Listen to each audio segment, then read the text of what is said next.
Building an alliance. Will you join us?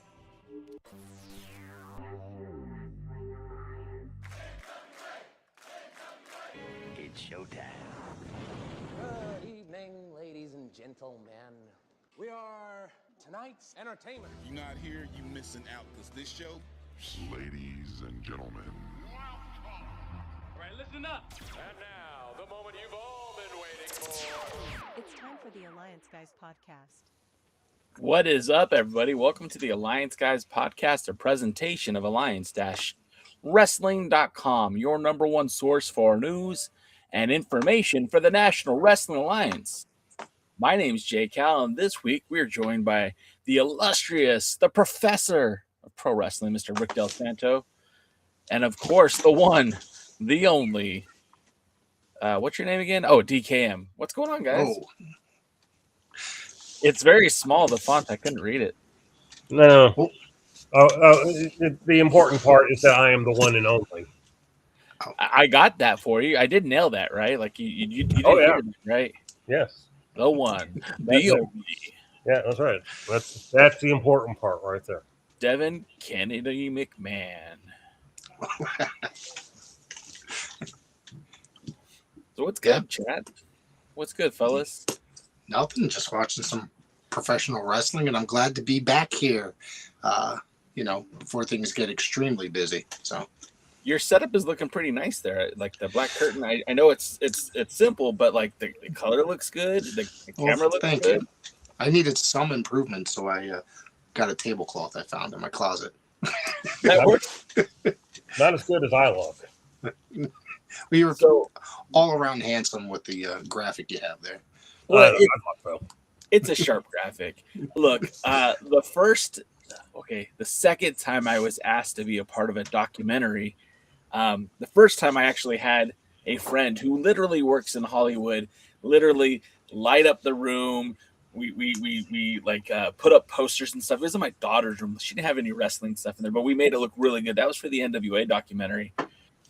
For the Adam Pearce 7 Levels of Hate documentary that I was in, all of about 3 seconds or 3 minutes, something like that. We literally shot for like 3 hours. We put up a big drape, it was a sheet, but it had wrinkles on it. It looked awful, but I thought it looked cool. I thought it looked neat, like a design. And then I saw the footage afterwards, and it looked terrible. And then I realized that's why I was only on for about 30 seconds. But it was good. It was good. Yeah. That documentary I actually watched, not that one, but the first one that you mentioned, the NWA. Yeah. I think I watched it coincidentally around when I first became aware of you and stuff like that. And I was like, oh, that's that guy I watch on YouTube. At least that's, I was like, no shit, J Cal's on this. So they were so, the guy who did it, and I can't remember his name right now, and I hope he's not watching because then I feel bad. But he literally, he's like, hey, I know you're a big NWA guy. You have the podcast, you have the website.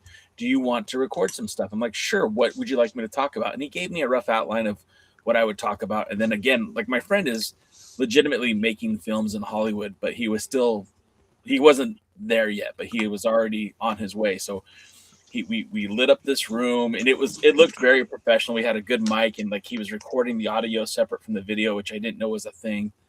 And it was this whole complex thing, and I turned it into the guy. They literally just uploaded it to him. And this was way before like clouds technology was a big thing yet. And he was telling me it was such a good, like, oh, that was so good. What else do you want to do? What else you want to talk about? Tell me what you want to talk about. We'll do a documentary about it. I'm like, I think it was Michael Elliott. I think that was his name. And I'm sure that was his name, Michael Elliott. And I was like, let's talk about Chris Candido. He's like, I'm not interested. Screw you, man. That's somebody that probably, you know, deserves a good documentary, right? Look, especially if we think about Chris Candido, look, and of course, tragedy cut his life short, and you know, all the problems with Sonny and all that stuff. Terrible. But there was so many highs in that guy's careers, and like when we thought his career was over, he came back. When we thought he was done, he came back. You know, he won the NWA World Heavyweight Championship when Douglas threw that down, and then was able to just kind of carry that brand, you know, limping, struggling until they put the belt on Severn. And then you thought, okay, that's the end of Candido. But then he gets signed to WWE, and then he has this fantastic run with them first, with the Body Donnas. Then he gets to WCW. Everyone thought his career was done. He gets to WCW, gets another run with the junior heavyweight title, kind of reinvents himself there. And then he gets released. He starts working for XPW. He goes back to ECW. I think his career's done. Nope. Then he ends up back in TNA Wrestling. And like now he's older, a little bit wiser. They're using him more of as a manager, but like everything he touched was good. Not amazing, not but good. Yeah. I had the opportunity to meet him and Tammy at right before they had signed to WWE. It was at a WWE event prior to WrestleMania 11. It was like the Fan Fest, like the day of, and I have to say that I was wearing a Sabu shirt, and he actually approached me. And him and Tammy at that time were two of the nicest people that I thought I ever met. You know, at that time. And look, we all know drugs will do things to you, and absolutely. I think Tammy battled addiction just as much as Chris did, if not more. But you know, the real person, the real star of tonight's show, the one that we're all so excited to see, is the fantastic, the publicist of champions, the voice of Duke City Wrestling, Ms. Pollo Del Mar. Pollo! I should have joined in the broader spectrum from my laptop, but I did not. So you get to zoom in on me, take it all in. Zoom in, cameraman. I don't know how to zoom in. Sorry. I could leave and rejoin from my laptop if it's necessary. No, this is fine. This is completely fine, and I feel like our audience across social media, across streaming platforms, can see you in high def and color. And for those of you who don't know, Pollo Del Mar is a very intricate part of what the NWA had been recently and what the NWA is going forward. You know, really, Thrillbilly Silas Mason was kind of introduced to us through you. We were introduced to the National Wrestling Alliance together. So, sure. Yeah, like our stories with the National Wrestling Alliance are intricately tied forever in history. And what an honor and a privilege it was to spend a year and a half on air with the man who now is your NWA World Heavyweight Champion, the Thrillbilly Silas Mason. Looking back at those days, you know, we've talked about this at times, so there's a new audience who's watching now who might not know these things, but when you were introduced to the NWA, when he was introduced to the NWA, how was it that you guys got put together? How was that made possible for you? And actually, how did you even get your foot in the door for the National Wrestling Alliance? Well, my foot in the door came before his, right? So I joined the National Wrestling Alliance at NWA Empower like a year plus before. Right. And so that was due to the amazing and legendary Mickie James seeing something in me and wanting to take a chance on me. So I'm forever grateful to Mickie James for doing that. So that was at NWA 73. And then we came together, you know, quite some time later, and we were introduced during the live NWA Power broadcast. So that was something that was also another big piece of our history of the National Wrestling Alliance in the recent Lightning One era. So he and I mean, it's obvious we fell in love at a truck stop, and the rest is history. You know, those truck stop romances always tend to go just the best way, but yours unfortunately came to a thrill ride that was not something I don't think any of us were expecting to see. Any regrets about the past relationship with Silas Mason? I think that it'd be foolish. It would be absolutely foolish to look back on a year and a half on broadcast professional wrestling where we got to do so many things together. We really made our mark, and it's an indelible mark in the history of the Lightning One era. I think that we're one of the most memorable on-screen pairings potentially in the last, I don't know, 40 years of the National Wrestling Alliance. So I'm just going to go out on a limb there and stroke our egos by saying that truly, I think if you are a fan of the NWA, specifically of the launch of NWA Power about 7-8 years ago, we are one of the couples that would stand out and be memorable because we were doing something that had never been done before. Is there any regret to that? No. And of course, I think that our truck stop relationship ended just the same way that so many others do. You know, falling apart in public and burning down trailers in private. That's a little harsh talking about the burned down trailers. But, I kind of remember that burned down trailer. I'm just saying that nobody has yet confirmed that I was not in Tennessee when that trailer burned to the ground. But Silas and I, nevertheless, have made amends with the past and are looking towards the future. Pollo, I'm repping you tonight. I see it. It looks so good on you, J. Cal. You know, and Hey, I want one of those. I got this in Palm Springs, I think like 3 years ago.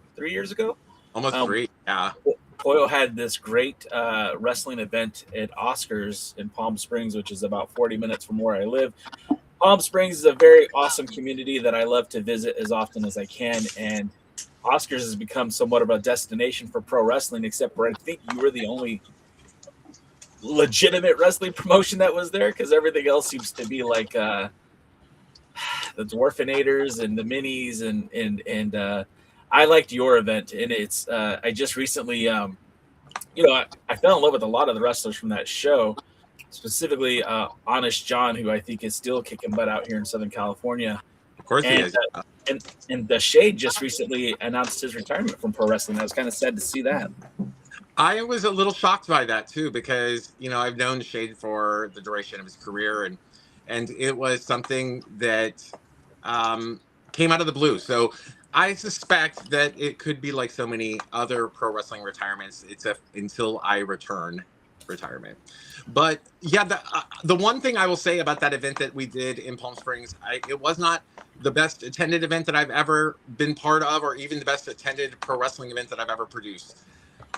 But we had a lot of fun, and I learned an extremely valuable lesson. It doesn't matter if it's November. It's still 400 degrees in Palm Springs. It never gets cold in Palm Springs. Yeah, I was like, it's November. And I'm like about to die of a heat stroke. It was insane.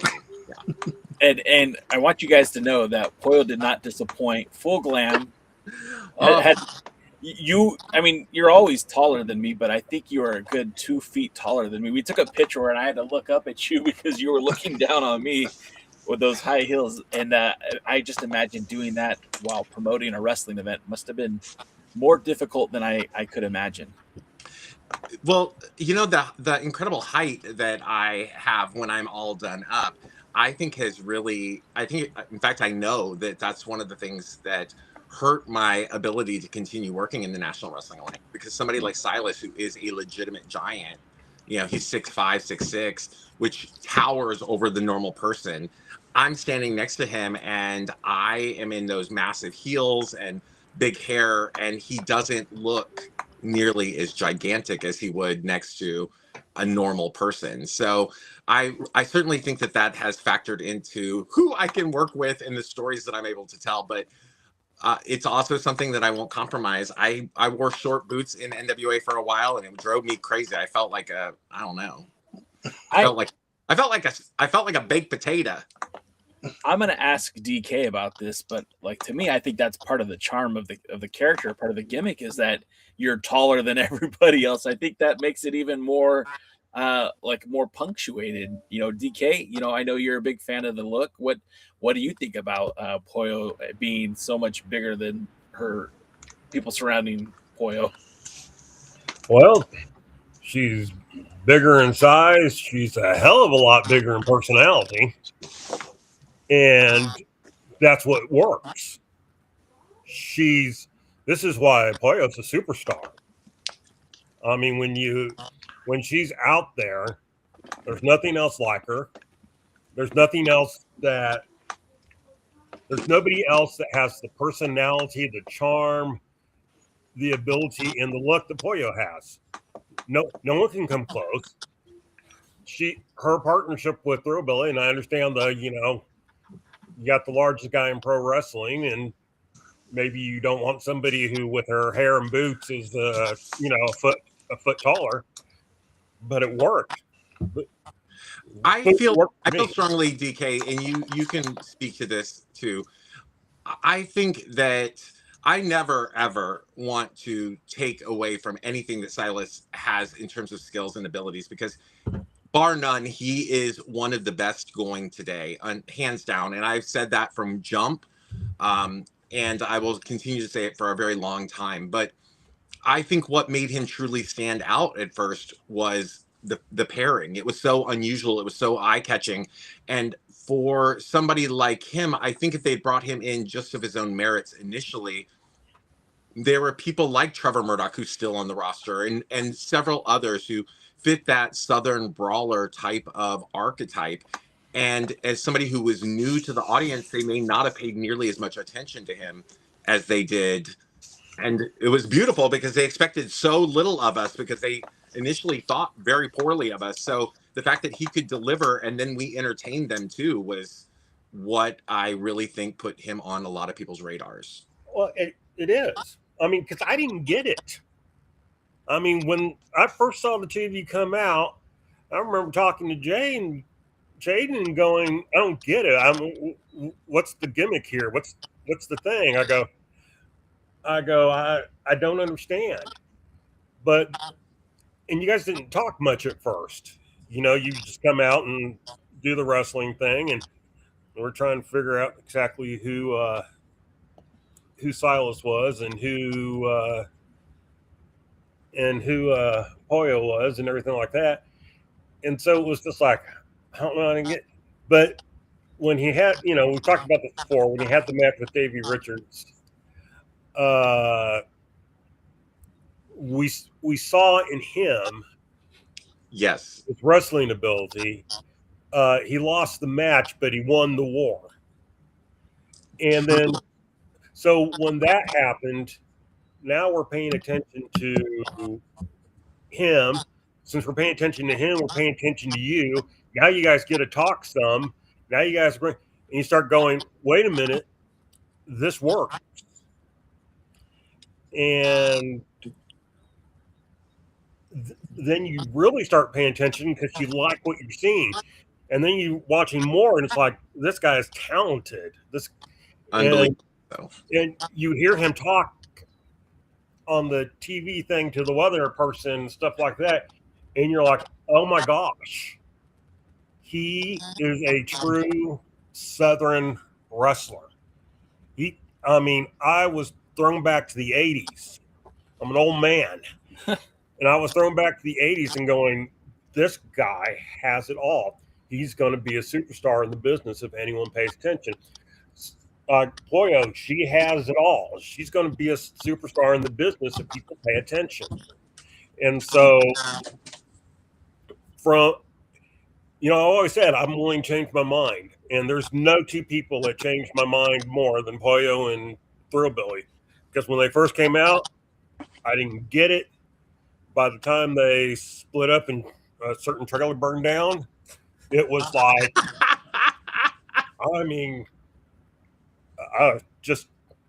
and Pollo knows that nobody's advocated for burning down trailers.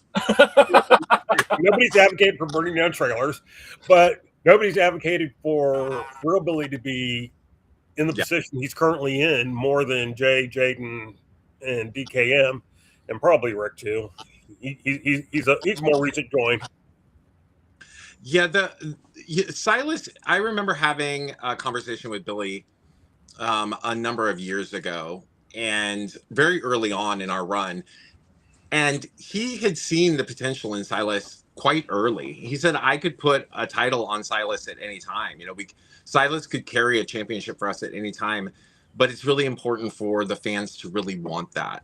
And I, at the time, didn't, and I'm not sure I still agree with the decision to hold off on it to the point that it was. But the reality was that Silas also was going through a lot of personal changes in that time. Silas, you can tell from his physical presentation, his transformation physically has become an entirely physically, mentally, and emotionally different person in the duration. So he is so much more capable at this time of being in his position and maximizing it and doing things that are going to be groundbreaking in terms of the NWA Heavyweight Championship in the current modern NWA era. For example, in the first 90 days of this year, the first 3 months, by March, he will have defended the NWA World's Heavyweight title in all 7 of the currently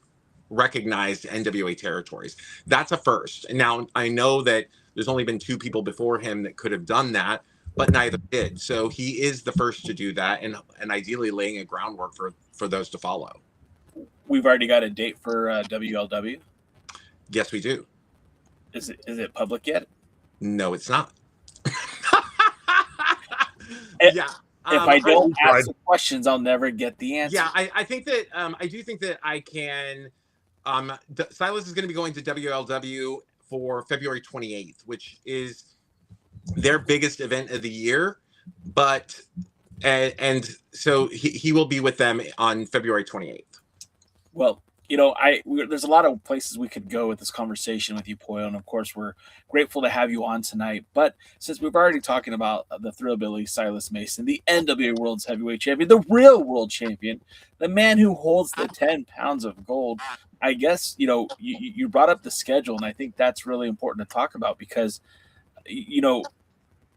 working that territory system, I feel is such a pinnacle move for the world's heavyweight champion to have that connective tissue from the territories to power and having your world champion. All the champions really should be working the territories because I feel like it really establishes again the connection between what we see on Roku versus what we see at our local territory shows. And then knowing Silas Mason the way that we do, I mean, he's been on this podcast a couple years ago. We know who he is. And he's exactly who we've been saying he is. He's exactly who he says he is.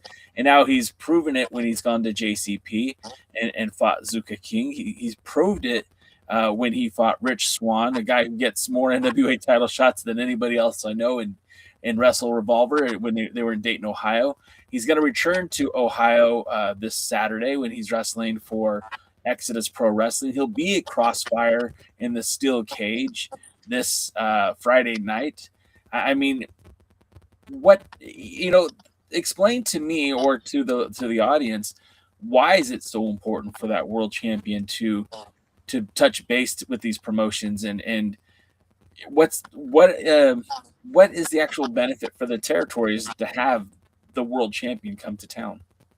Well, I mean, I think that what is so important to the territories is why be part of this incredible territory system of the National Wrestling Alliance if you're not going to allow your talent locally to have the opportunity to vie for the 10 pounds of gold. Like, that is something that every territory should be wanting. Every person who works in a territory system for the National Wrestling Alliance should recognize that every match that they have, whether it's in Crossfire Wrestling or JCP, Exodus Pro, Duke City Championship Wrestling down in New Mexico, every person who is vying in a match in any of those territories should recognize that their ultimate goal isn't the WLW world title or heavyweight title. It isn't the Exodus Pro Midwest heavyweight title. It is the NWA World's Heavyweight title. And when you pick up a big victory over Carson Drake on your local WLW show, that could catapult you to an opportunity to face Silas Mason for the 10 pounds of gold. That is the most legendary title in the history of professional wrestling. And just the mere opportunity to fight for it is something that every wrestler should want to have on their resume.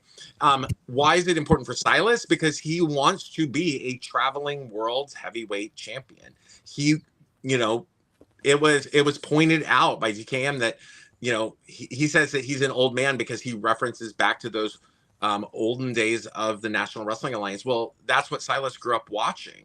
You know, he grew up in Tennessee where that was it wasn't on television when he was growing up, because he is considerably younger than many people that I circulate with. But the fact of the matter remains that that was the stuff of legends that the people who trained him talked about. And that's what he wants to become. He wants to become an NWA legend, the likes of, you know, a Harley Race or Ric Flair, Dusty Rhodes, those individuals who won the 10 pounds of gold and traveled to the different territories to defend it.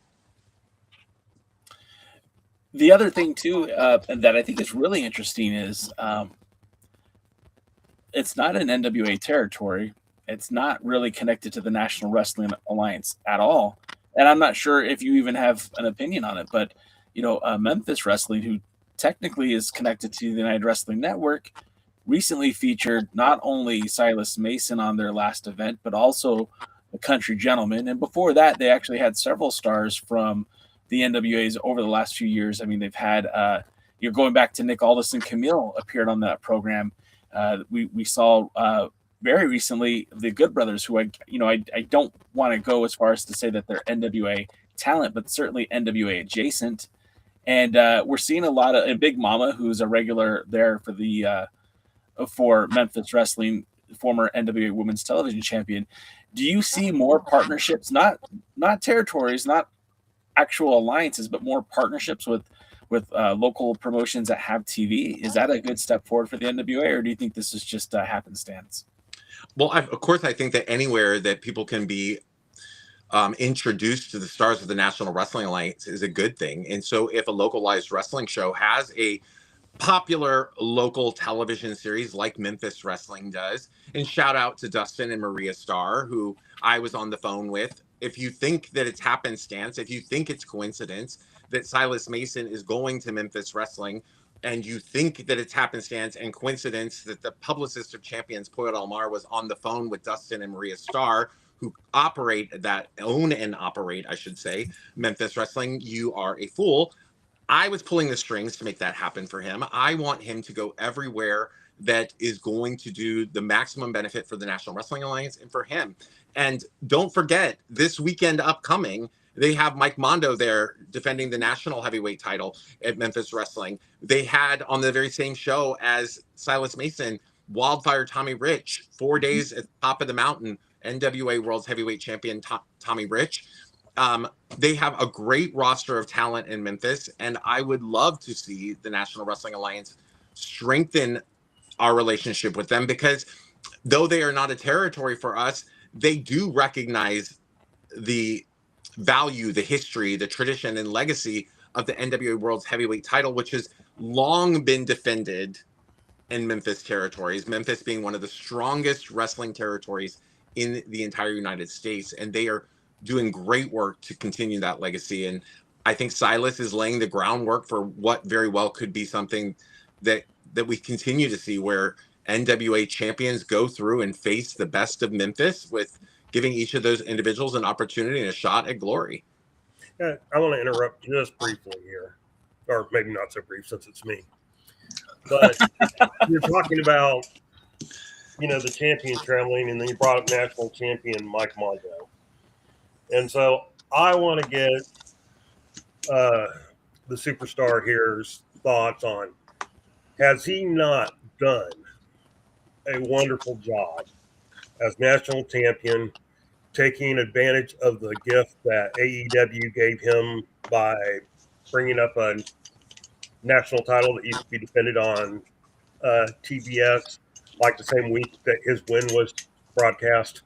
I mean, I have a lot of good things to say about Mike, and I want to hear your thoughts on it. Well, my first thought is imitation is the most sincere form of flattery. And so that will be my only statement on AEW or any other promotion which would have a national title of that nature. Mike Mondo has done an incredible job on all fronts. Mike Mondo has done an incredible job on reinventing Mike Mondo. Mike Mondo has done an incredible job on establishing himself as a star of the modern National Wrestling Alliance. Mike Mondo has done an incredible job of climbing through a pretty dense pack of competition to become the NWA National Heavyweight Champion.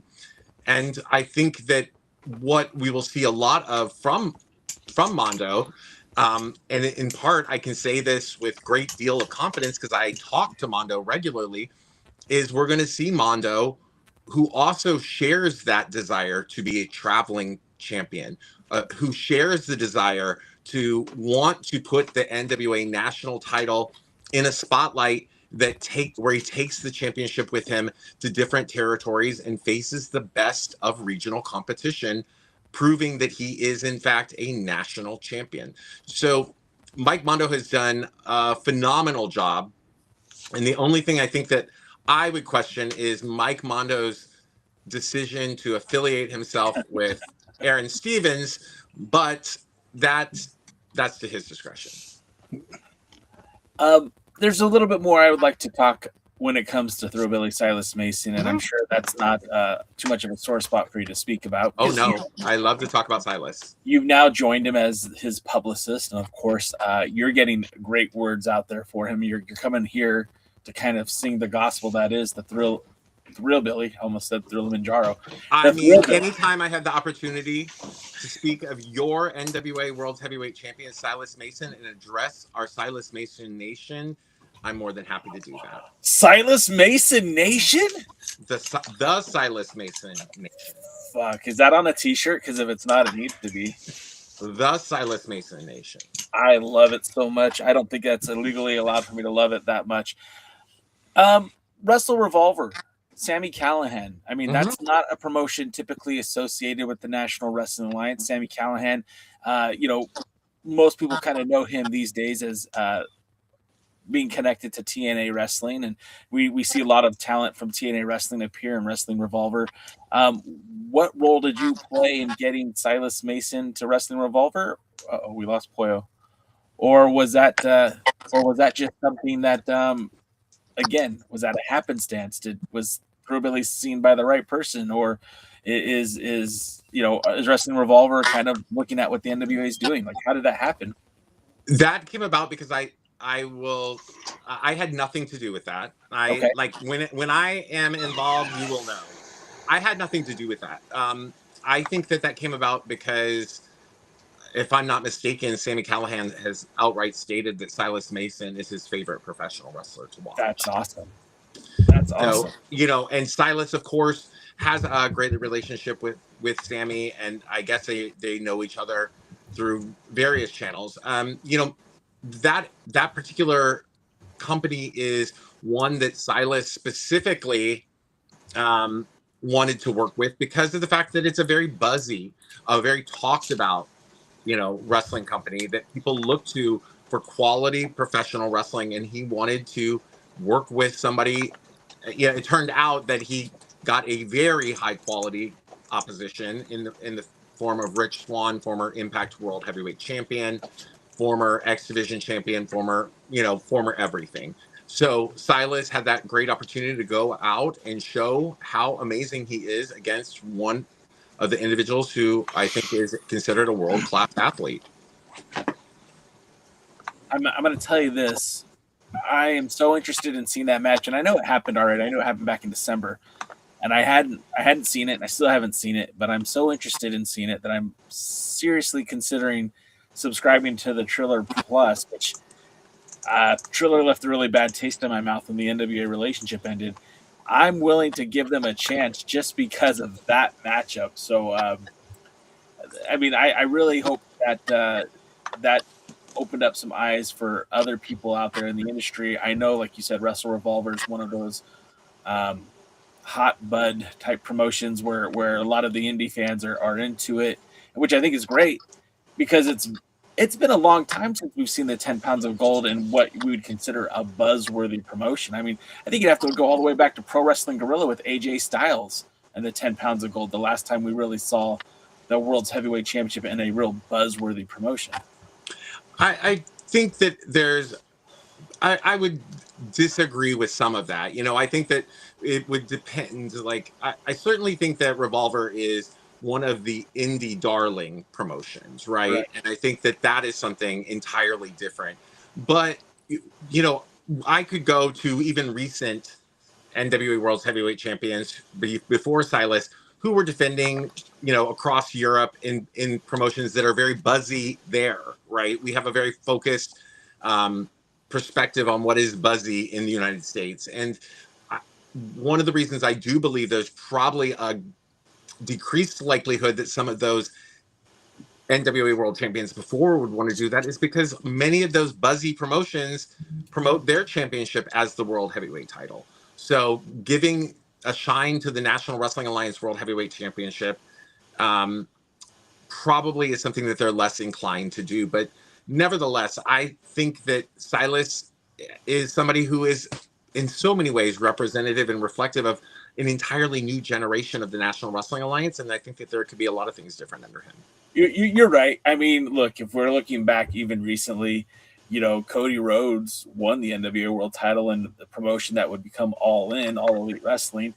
We know that Nick Aldis won the title in Combat Zone Wrestling. So I guess maybe I overstated it. But yeah, it's not something that happens very frequently. Like, you know, there are those buzzworthy promotions that we haven't seen the NWA World title come to. And do you think that Thrillbilly, and of course I know you're biased, but do you think Thrillbilly could be that person to open the door and say, hey, look, you take whatever your misconceptions about the NWA are and throw them out the window, because this is what the NWA is right now? Well, I think that it's my opinion that Silas is poised to do things in a different fashion because Silas has something different to prove as the NWA World Heavyweight Champion. That's true. Silas doesn't have a resume that's lists off WWE or TNA or any other promotion. He is the homegrown NWA World Heavyweight Champion. He's been with the company for 3.5 years. He climbed through the ranks. He's proven himself at home. And now he wants to take the title that he's won in the National Wrestling Alliance out into the world and prove himself to the world. I think that's very different than somebody like Matt Cardona coming in on the hottest streak of his entire career. And God bless and congratulations to Matt Cardona. I'm no way, shape, or form taking anything away from him. But when he came into the National Wrestling Alliance, he was on unquestionably the single hottest streak in professional wrestling at the time. It's a very different perspective.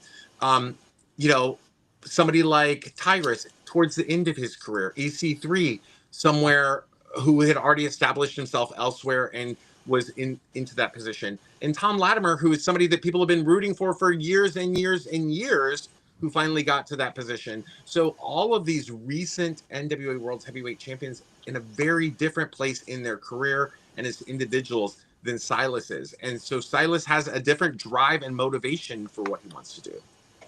I think that's absolutely fair. And looking at the spectrum of it, you know, like I think the last time we had a world champion who was in this capacity, I mean, I think you'd have to look at Tim Storm. And, you know, Tim Storm was the invitation for a lot of fans to the NWA when Billy Corgan fought the Lightning One era. So, I mean, I'm not saying that Tim Storm and Silas Mason are similar in terms of style of wrestling or stature or anything else, but what Silas has to do is kind of prove himself the way that Tim Storm had to.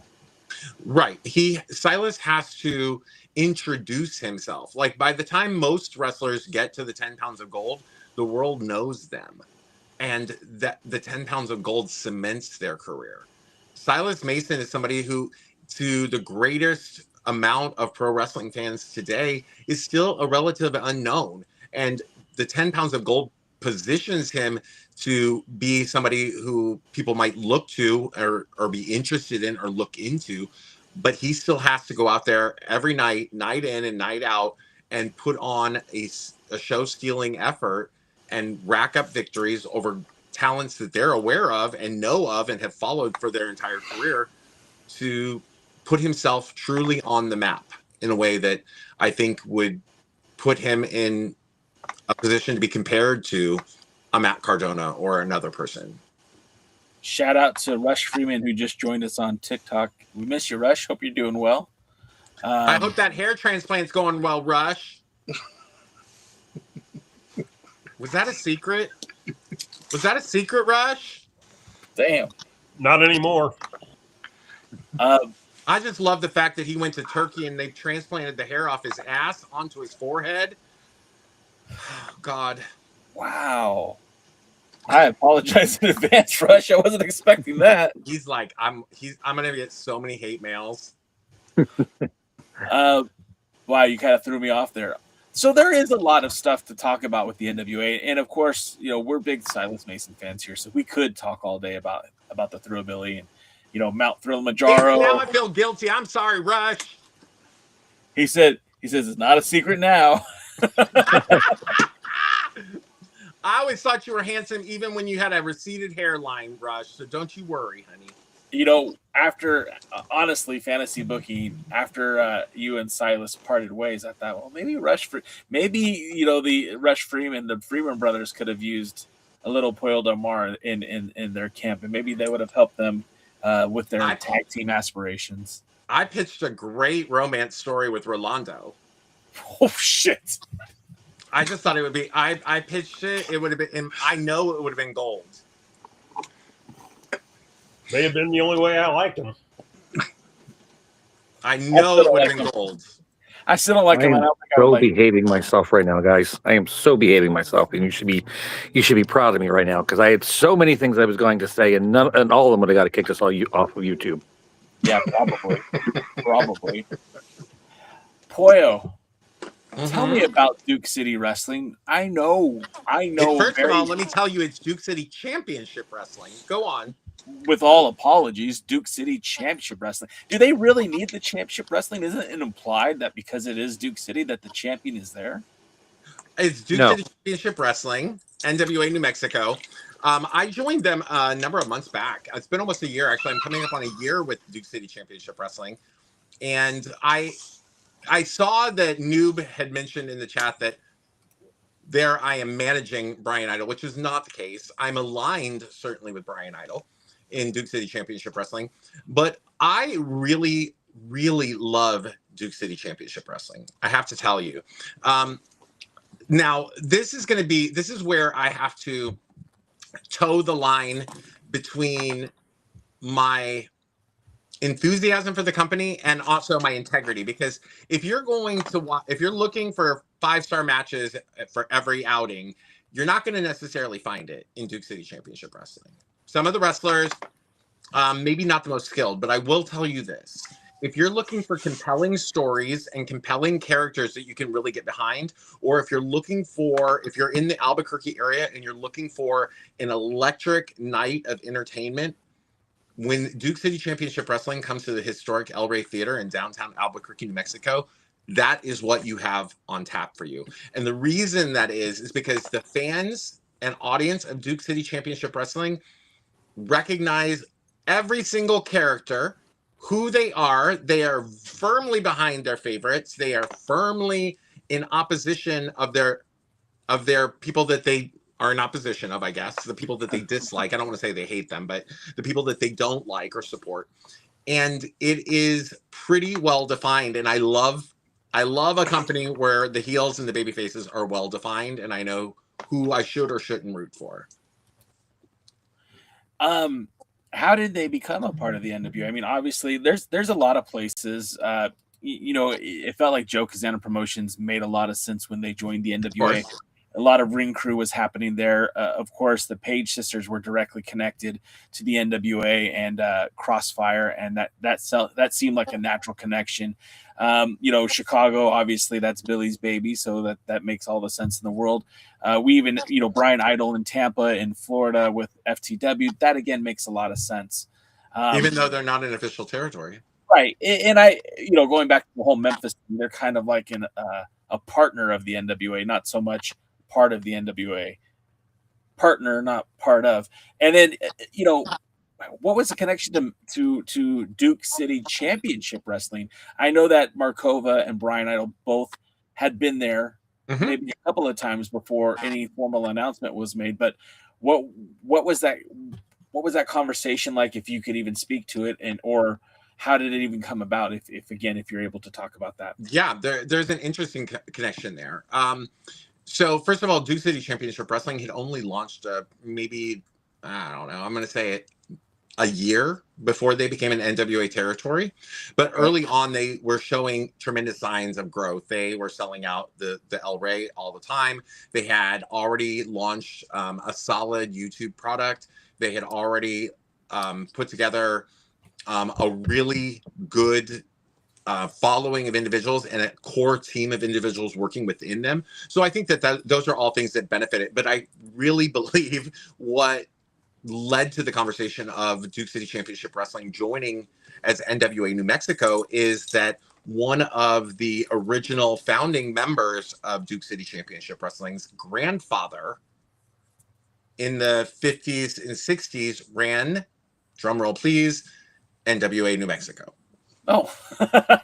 So it was yeah. So it was something that they wanted to circle back to. It was important to him to continue that. And I think that was a really interesting tie-in, tying our current trajectory to our past. And just like in some ways, Joe Kazana had that kind of a history with his father running down in the continental area and that being part of the territory system, all of those things.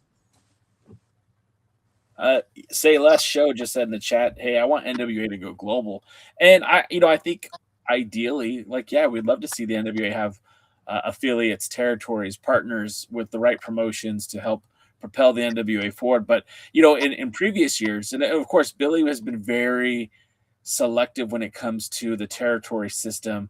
We know his predecessors weren't always as selective about who they allowed to join the alliance. And you had a lot of promotions who, I'll be frank, they didn't belong in the NWA. They didn't book the champions. They didn't run a good show. They didn't create stars. I don't know, I do know why they had a lot of those territories back in the day as part of the NWA. But I feel like at the very least, Billy's very protective of the National Wrestling Alliance in terms of the affiliates. Have you heard any conversations of them looking to expand past New Mexico or add more territories, or is it still just kind of winging it and see what happens next? Well, what I can tell you for certain is that there are multiple territories that have expressed interest. Like there people are coming to us. They are coming and wanting to join the National Wrestling Alliance. They're wanting to be a recognized territory, an affiliate of ours. But as you point out, Billy is extraordinarily protective. And there's a good deal of reason for that because, even as it is, and this is, coming from an individual who I work with the territories and I've actually been just on a series of calls with them in the last several weeks with all of the territory heads to try to iron things out. It's a challenge, right? You're working with 7 different promoters. You're working with 7 different regions of the country. And there are everything from disagreements with how things should be presented to if this dog vomits in my lap while I'm talking to you, I'm literally, he's about to. Did it just happen? Yep, sure did. Mm-hmm. Do you need to take a minute? Oh yeah, it's probably for the best. All right. Yeah. Good job, Drew. Thank you. We'll see you in a minute, Pollo. Hold on. Oh God. I'll watch in the window. I'll watch in the window. I'll see when you come back. Yeah, bump me out of here into the waiting room. I'll be back, y'all. I didn't mean to cut her. I didn't mean to cut Pollo out like that. But anyways, a dog vomit is never the way you want to exit a podcast. But nevertheless, that's what happened. By the way, that dog vomit has nothing to do with Dangerous Adrenaline Wrestling Gladiators. That dog's opinion does not represent dog pro wrestling. Jaden, welcome to the show. Of course, we've been talking to Pollo Del Mar, the Publicist of Champions. There's a lot of things that I want to talk about on this podcast tonight, this live stream, of course, when Pollo gets back. But I feel like some of the news, we were talking about Thrillbilly, but this guy literally, he was in Memphis just last weekend. This weekend, he's doing a steel cage match for Crossfire Wrestling. And I don't know if you guys are aware of this, who his opponent is, but Have you guys seen any of the slap? What is it called? The slap fighting. It's the Dana White's slap fighting. Have you seen any of that? Very little. I'm muted. No, you're good. Oh, I am. Okay. So it's I kind of watched it online all the time. Me and my friend just continue to send videos to each other because as disgusting as it seems, it's one of those things, like, it's a tragedy that you can't turn away from in a way. Like, you know what I mean? I had seen, so a friend of the show, Mecha Wolf, actually competed in that. In fact, a lot of the guys from the West Coast were involved with it. Hollywood Haley J was a part of it. Yep. But also Zicky Dice was involved with it. And this guy, Stunt Marshall, had one of the slaps that just absolutely destroyed this guy. One smack, one hit, and he was done. And now Stunt Marshall, who also wrestles, I mean, he's been involved with the United Wrestling Network in the past, both in their short-lived Atlanta promotion and in Hollywood. He also has competed for AEW. He's going to be the guy stepping into a cage with the NWA World's Heavyweight Champion. And I for one, I'm just excited to see what's going to happen with that, because that Thrillbilly would not take kindly to anybody slapping him in the face. And I kind of hope something crazy happens. I kind of hope something absolutely wild would happen in that. Hey, Pollo, are you ready for us, or should we? No, I think I'm ready. Okay, I think I'm ready. We were just talking about Thrillbilly's opponent for the Crossfire promotion. Oh, I was keeping up. I was listening to y'all's. Stunt Marshall, and I've seen him wrestle. He's actually very talented. He is more considered like a middleweight as opposed to like a genuine heavyweight. And I don't know that he's actually deserves a shot at the world heavyweight title. But and the thing about this Crossfire event, it's called Silas asked to face him. Huh? Silas asked to face him. Ooh. Silas wanted to face him. Okay, now I know you're his proxy, at least for tonight. Why does he want to face Stunt Marshall? Like, what's the draw for him on that one?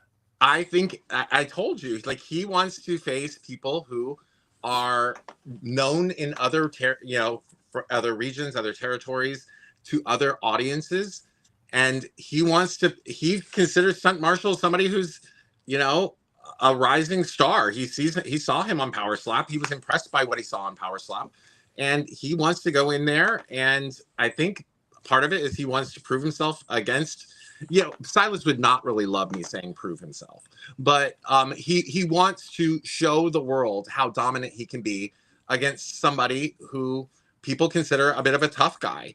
And Stunt Marshall does have that cachet. And I think that the ego part of Silas wants to humble Stunt Marshall inside a steel cage. The entire event is within a cage. So, I mean, not only is Silas Mason taking on Stunt Marshall, interestingly enough, Hunter Drake is taking on Tyler Franks. They team in Power. They've teamed other places, and now they'll be fighting in a steel cage. Clara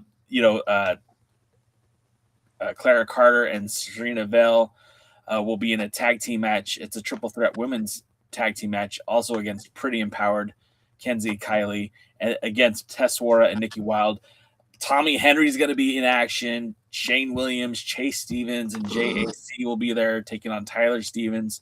Toby Farley, longtime NWA fans remember Toby Farley, and Javen Myra. I mean, this is kind of a interesting event. Kind of gives that TNA lockdown vibe because every match will be presented in a steel cage match. If you're in Seaverville or within driving distance, I highly recommend tomorrow night checking out this event because, one, you can see the world's heavyweight champion versus a slap fighter, and two, I mean, every match will be competed in a steel cage, and that's not something you see every day. And then the very next day, he's in Cleveland, Ohio, facing Anthony Green, putting the NWA World's Heavyweight title on the line against Anthony Green, who was just introduced as a contestant, I believe, in Battle Riot for MLW. It's almost like you visited the website, and I know you didn't. I know you know this stuff because you're the Publicist of Champions. But I did get that email today as well. MLW did announce Anthony Green as the participant for Battle Riot, And if people are just think of Anthony Green as for what he's done in Exodus Pro, and look, he just had a big victory over I just forgot his name. Matt. Oh, he used to wrestle in the NWA too. Not Seidel. Matt. It's going to drive me nuts. Matt Cross. Matt Cross. Yeah. He just had a big victory over Matt Cross at the last Exodus Pro show. And then also a lot of people, know that Anthony Green was in some sort of partnership with Carson Drake for a short time, but he actually turned on Carson Drake to help Richard Holiday win the NWA Midwest Championship when Carson Drake cashed in. So Anthony Green is a guy who's got his fingertips all over Exodus Pro and will be a part of MLW. I mean, he's continuing his part with MLW, but will be in Battle Riot too. He's not a slouch. There is no easy nights for Silas Mason. I haven't seen him really, be partnered with somebody who I don't think would give him a good match. Well, the beauty of Silas Mason truly is that no matter who you put him in the ring with, you're going to get an incredible match because it's Silas Mason. And anyone out there in the Silas Mason Nation knows that your NWA World Heavyweight Champion, Silas Mason, will bring out the best in any of his opponents. That's for sure. So we were before your little guy there wasn't feeling so good. We were talking about Duke City Championship Wrestling, and you were mentioned some of the other areas that were interested. Now, obviously, I don't think you're going to break any news here, and I don't think you're going to give us any names, but you were. I wanted you to finish your point about what was happening with some people reaching out to the NWA. Yeah, what I was saying before that unfortunate turn of events was that the National Wrestling Alliance has tremendous interest from lots of different regional promotions, smaller promotions across the country that want to become official territories. But there is a selectivity to it. We want to, and I'm overstepping my realm of knowledge here, but by saying that there is a desire from the NWA to have a quality control, that there is a desire to have pre-existing relationships with those promotions, and there is a desire to look at those promotions and see what they have the ability, to see what they are able to bring to the table. It's not just a situation where the NWA wants to offer the opportunity to become a territory to anybody who would accept it. There is a desire to have the highest quality of territory systems with the highest quality of talent, and I think that it would do us more harm than good if we were expanding into areas where the talent rosters are not necessarily at peak, or the audience isn't peak, or what do you have to offer to the NWA? It's obvious what the NWA has to offer to you, but what can you offer in return, and how will you help further that relationship going forward? Well, and if we look at the NWA calendar again, talking about quality over quantity, there are a lot of NWA events coming up, and I'm not going to go through the whole calendar, but just I know until the end of this month. I mean, you've got, I had it right up here. Where'd it go? You've got Locked and Loaded, like I said, tomorrow night. Saturday night, you have Exodus Pro doing their event in Ohio. Then you've got Joe Kazana Promotions already advertising their event on January 31st, the Rhea County Rumble, which has advertised Silas Mason returning for a title defense there. And then, with the adjacent, like we said, Memphis, promoting Mike Mondo to coming into their 5-year anniversary show. I mean, it does feel like there's some positive momentum for the NWA. And the week after, the week after being at JCP, Silas Mason is going to be in Albuquerque, right? Duke City, at Duke City Championship Wrestling.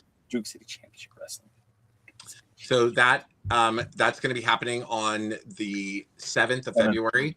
I know that TSW has which is Texas Style Wrestling, which is one of the promotions within NWA Texas. They have a show on the 14th. Then Silas is not part of that, just to be clear. And then Silas will be on February 21st. He's going to be in Tampa, Florida for the big double tapings of NWA Power at WEDU Studios, which has become our home away from home for taping events. And that is going to be pretty exciting because yeah, it's that audience has become extremely rabid for us. It's a fun environment to film in, and that is going to probably take us up to potentially the Crockett Cup. Wow. Okay. So that was something that we had talked about here internally, like no hard times this year, and there probably. I mean, I think there actually will be. I don't know what the dates are on that. I just know that. Yeah. And with the TV in Tampa, and I don't have a problem with the TV tapings kind of exclusively happening in Tampa. I feel like it's a good place to have a home base. And again, they're cultivating that audience there in Tampa. I know some of the fans there, are probably fans from the FTW, or maybe even if they're willing to drive, might even be NXT fans, or, back in the day, TNA fans. I have no problem with the NWA capitalizing on a set location for its typical power tapings. This SLEs, of course, I feel like are a different story, and getting out and expanding as much as you can, I think, is always a good idea.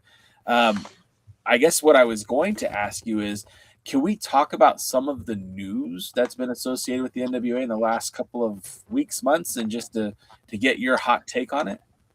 I may not give a hot take on it, but I'm more than willing to let you ask. Well, okay. So the first thing I think, which was kind of a great way to cap off 2025, one of, in my opinion, and I think I represent all four of us Alliance guys, that Richard Holiday is such a phenomenal talent. He's such a superb athlete.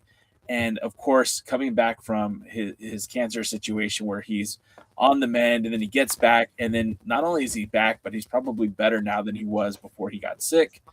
And it's kind of baffling to me, now that there's even 3 nationwide wrestling promotions with nationwide television, that Richard Holiday isn't signed to one of the big 3, WWE, AEW, or TNA wrestling.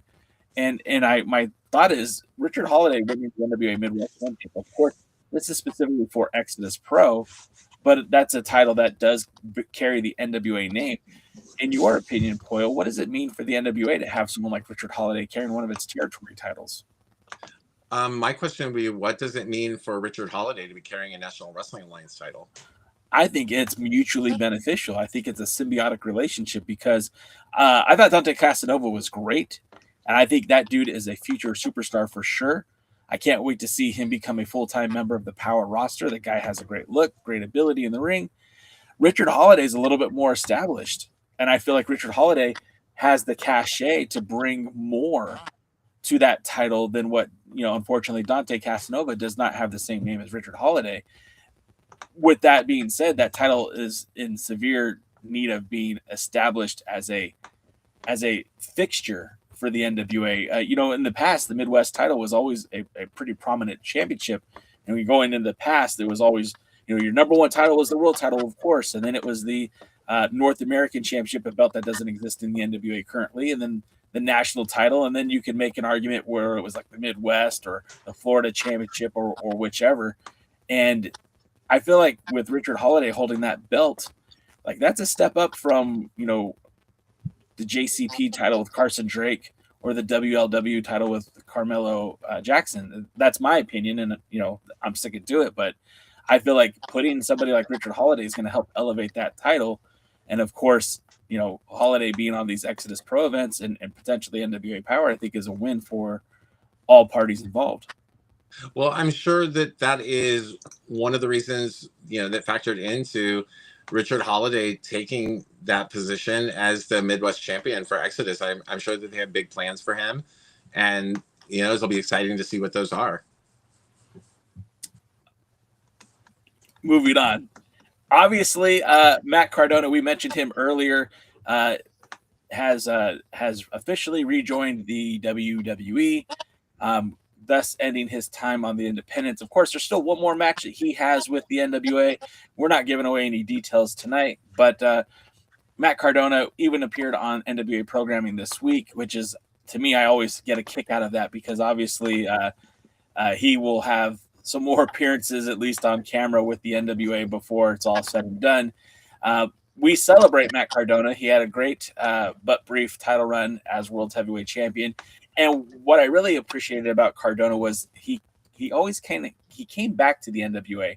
And I don't think there was ever a time where he was going to regain the NWA World Heavyweight Championship, but like even he came back to challenge against EC3. He challenged Tom Latimer at Maple Leaf Pro Wrestling, and his constant involvement with the NWA, even though it wasn't his primary promotion, I felt like he kind of kept giving back to the NWA. Is that how you felt about Matt Cardona, or am I missing the mark here? I felt that Matt Cardona had become a modern day staple. You know, he was an individual who would return to us on a regular basis, you know, sometimes more consistently than others, but it was a name that he had come in and won our world heavyweight title, and it did not end the way he wanted it to. It certainly didn't end the way we wanted it to. I'm certain of that. And, you know, any opportunity to extend that relationship, I think people look forward to.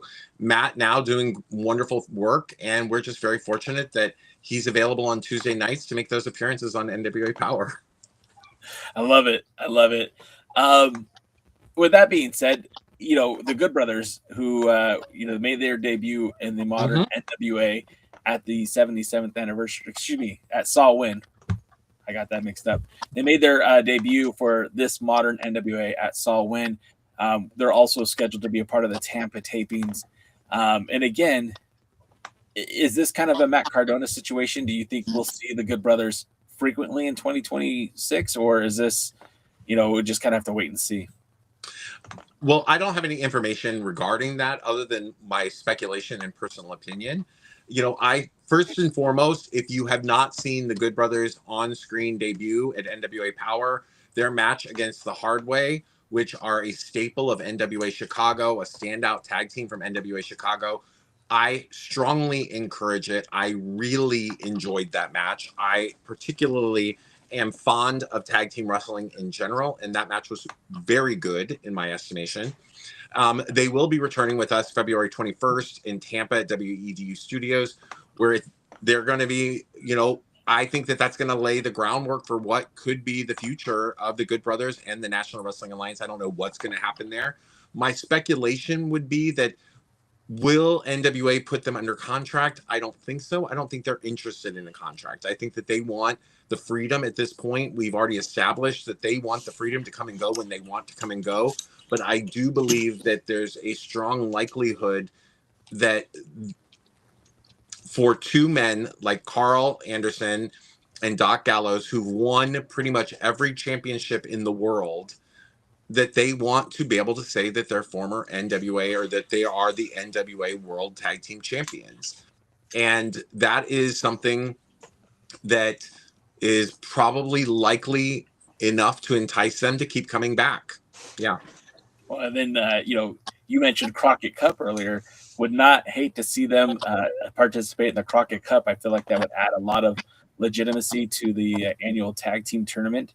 And not for nothing, but I will go see the Good Brothers tomorrow night in Tijuana, Mexico, as they take on Alberto El Patron and El Hijo de Dos Caros for the Crash Tag Team titles. Nice.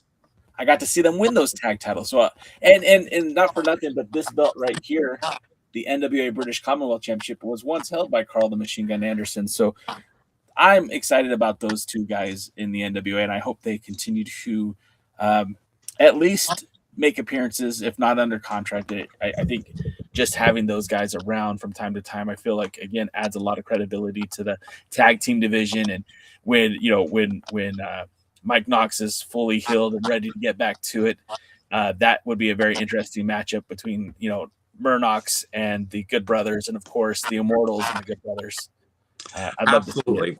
I think that the absolute pinnacle of what people are excited about is likely the Immortals versus the Good Brothers. I think that would be an incredible match between two great tag teams, one significantly more experienced than the other, but both of them truly high impact type of tag teams, each with a lot of experience in Japan. And I think it would be something incredible to watch on NWA programming.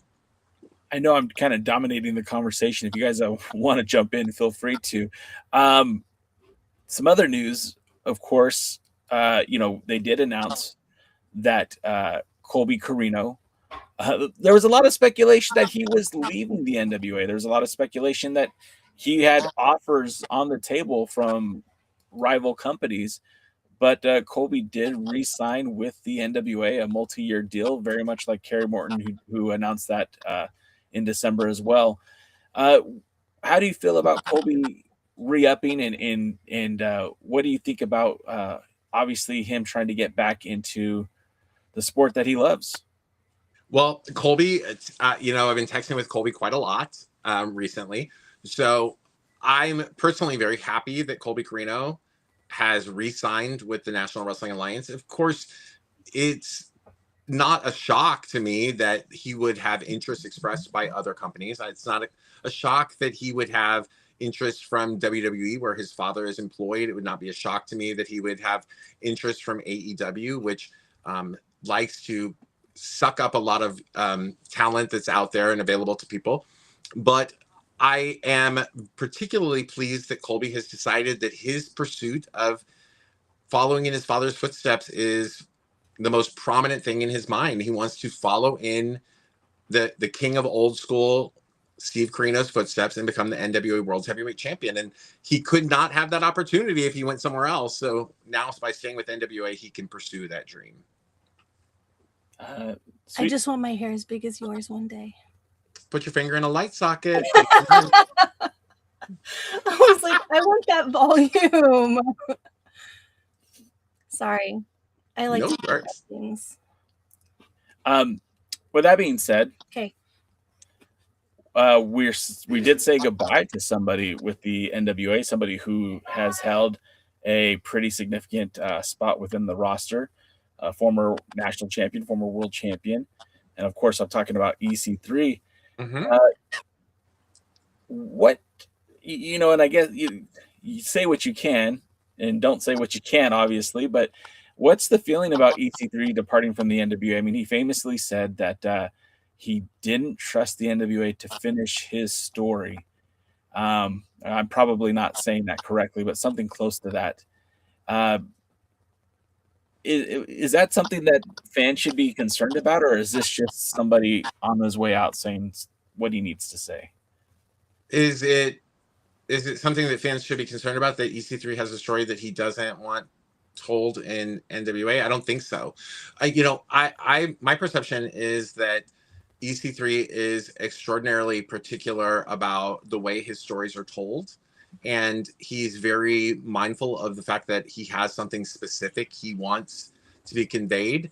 And, when you are that particular and when you are that focused, sometimes a program that has to spotlight 50 plus other talents isn't necessarily the place to tell that story, and I firmly believe that he will find the location and the platform to tell his story appropriately. And NWA told a significant part of his story for the last 3 years. He came in and was a focal point of programming for the NWA Power episodes through his national title run.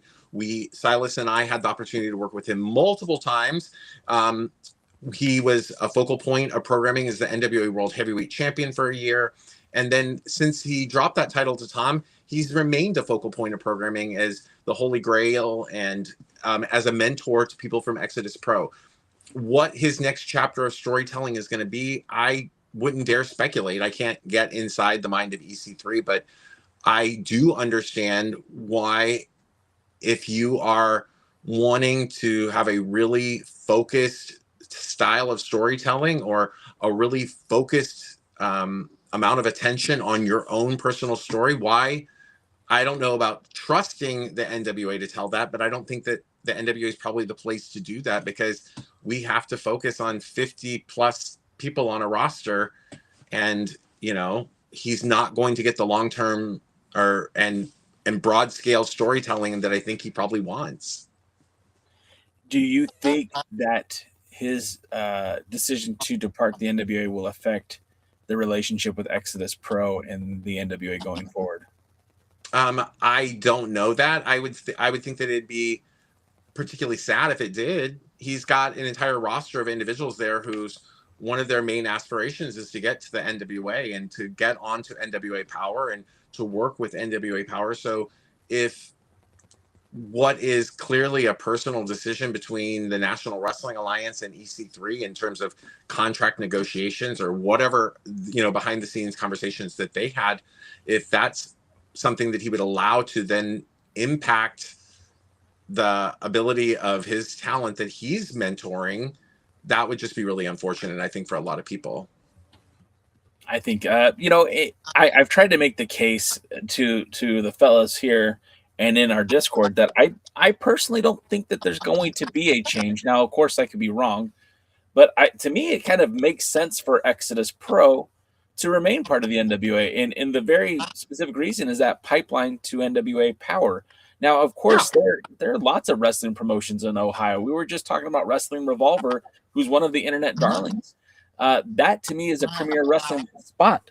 As of right now, I don't feel like Exodus Pro, and this isn't to sandbag them or throw any dirt or shade at them, they aren't the top promotion in their state. And I feel like being associated with the NWA and knowing full well that part of the Exodus Pro mission is to cultivate talent. I mean, EC3 has been on this podcast and said as much, is that they're in his words, developing studs that can do this all day.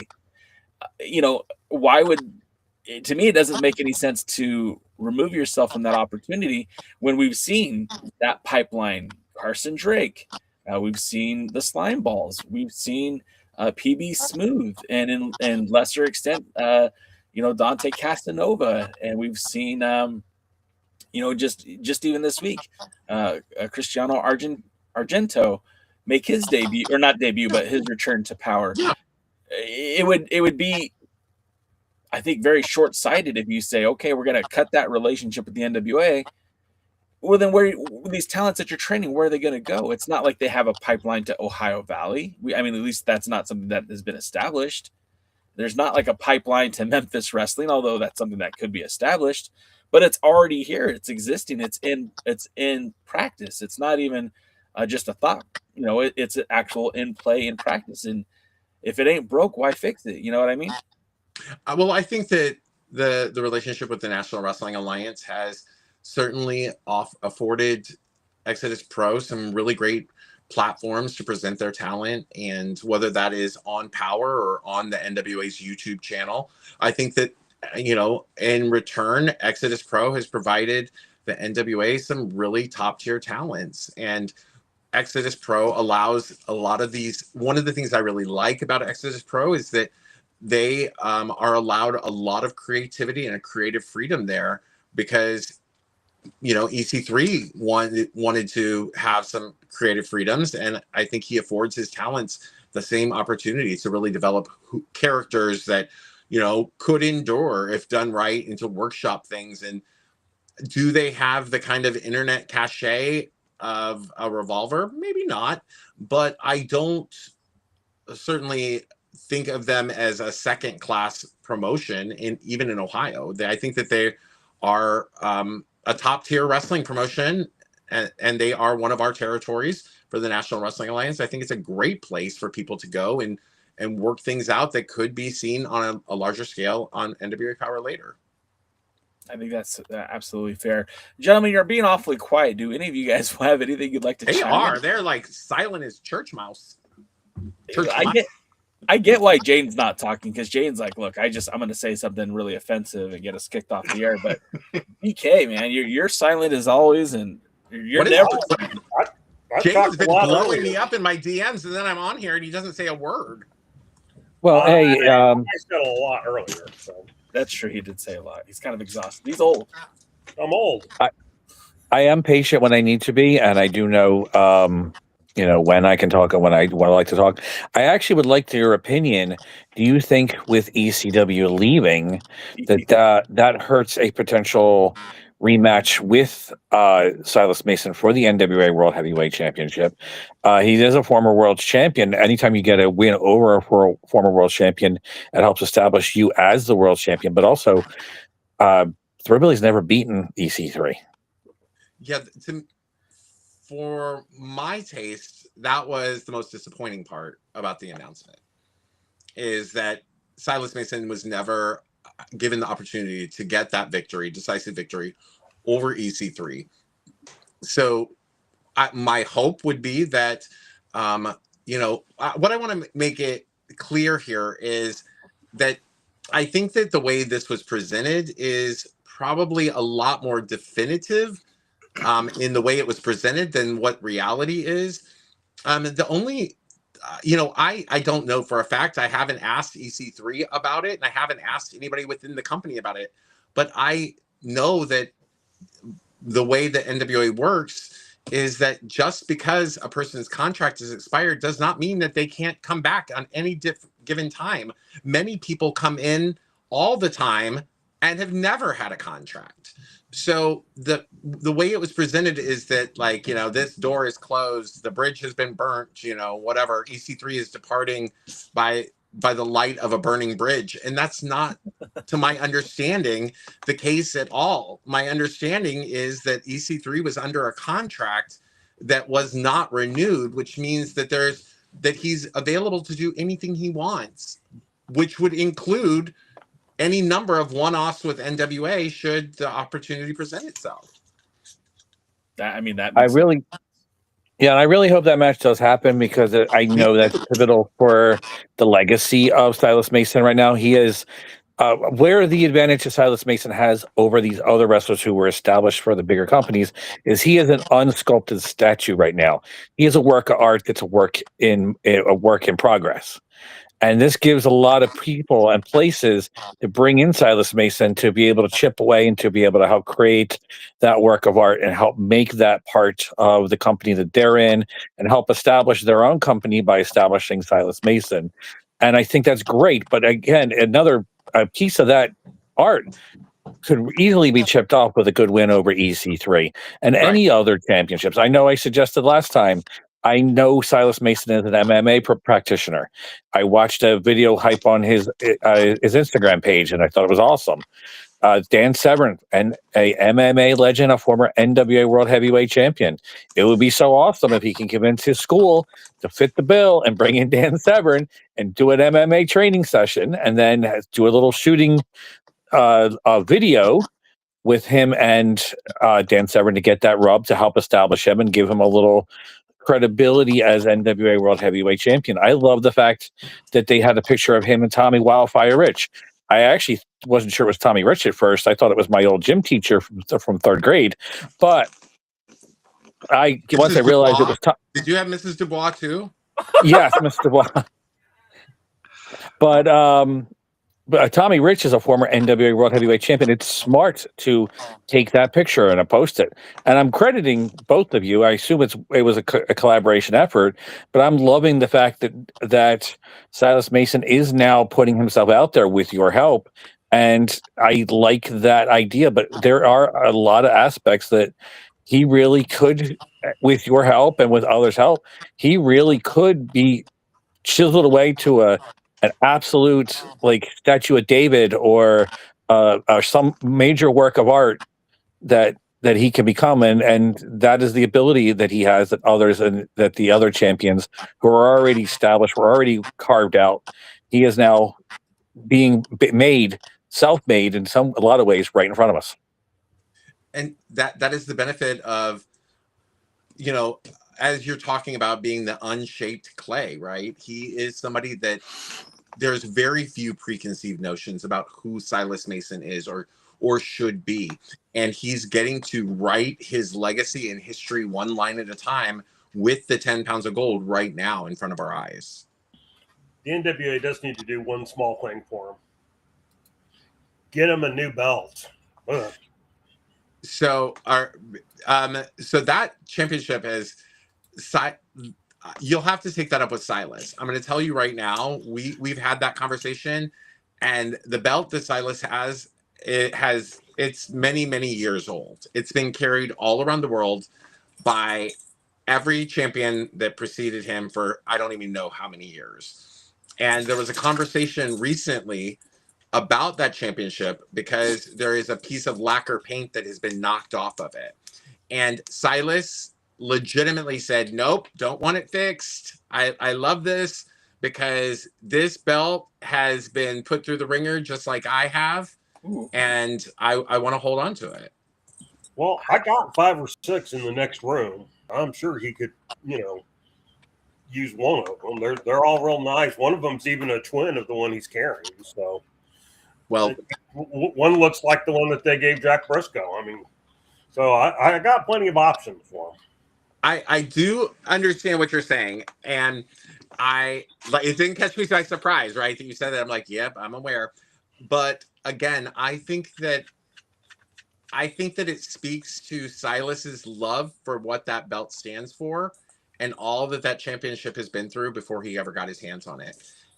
He truly wants to hold the belt as it is. And at some point, I'm sure that we'll sneak it away from him and fix some pieces of it and all of those good things. But look, this is a man who's worked 32 plus years, something like that, to get where he is, to hold that championship that has been held by some of the people he idolized from childhood growing up and onward. So I'm personally, as his friend, his confidant, his publicist of champions, you know what? If he wants to carry that belt around exactly the way it is for a hot minute, you do that, Silas. You soak it in.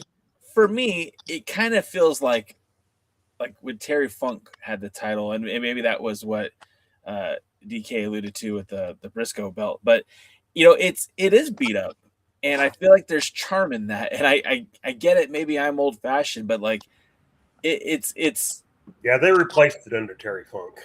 Okay, yeah, we're in an era where quite literally many major promotions allow whomever wins the title to turn it into a toy or customize it so that they can sell it at Walmart as a mass replica that is something specific to them. This is not what we're about. The National Wrestling Alliance is about history, legacy, and tradition, and that belt has been through some hell. It sure has. It's also been held, quite literally, that championship has been held by at least every champion that has come through the National Wrestling Alliance in the era of Lightning One. And if I'm not mistaken, it's the same title that was held by probably a dozen or more. And when I say the same title, I'm not talking about the NWA World's Heavyweight Championship. I'm talking about the literal title, the championship that was carried around from country to country and state to state and show to show and event to event by people probably going back 25 years. So makes sense. Yeah. Silas, I think he wants to soak that all in. I get it. Like I said, and there is some charm to it, and like you said, the historical part of it too, I think, is really impressive. You haven't name dropped anybody, but the past 25 years, we could all make some assumptions, and so I think it's kind of cool. I mean, think about this: if somebody said to you, "I'm going to give you this brand new replica title of the 10 pounds of gold, or I'm going to let you carry the one that Terry Funk had that's beat to shit," you're going to say, I want the Terry Funk one. So somewhere here in my office, now I see it and I can't get to it. I actually purchased a replica. Well, no, I'm sorry. It is a replica, but it was during the time where the NWA did not have their television title built yet. And so the title that is sitting up a few shelves high that I can't reach right now was defended in an NWA ring and a United Wrestling Network ring. And to me, it has such beautiful charm because it was a belt that was used in the ring, but it is beat the fuck up. And I don't know what to do with it because part of me wants to, maybe I should get it fixed. And then part of me is like, well, no, leave it the way it is. No, why would you get it fixed? Like, there is such thing as, like, there are times when, like, hey.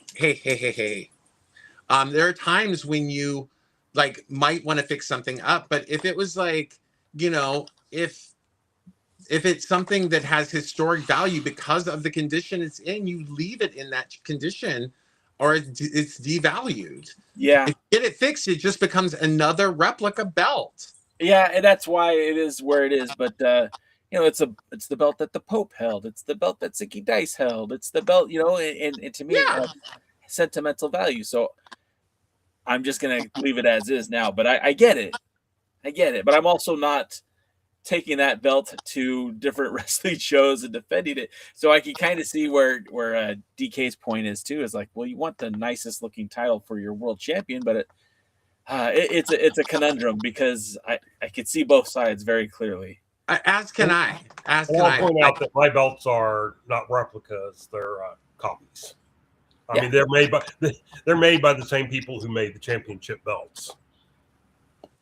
Pollo, I don't know if you know this, but DKM was a mole in the previous ownership, so he got a lot of perks, and some of those perks were some championship title belts.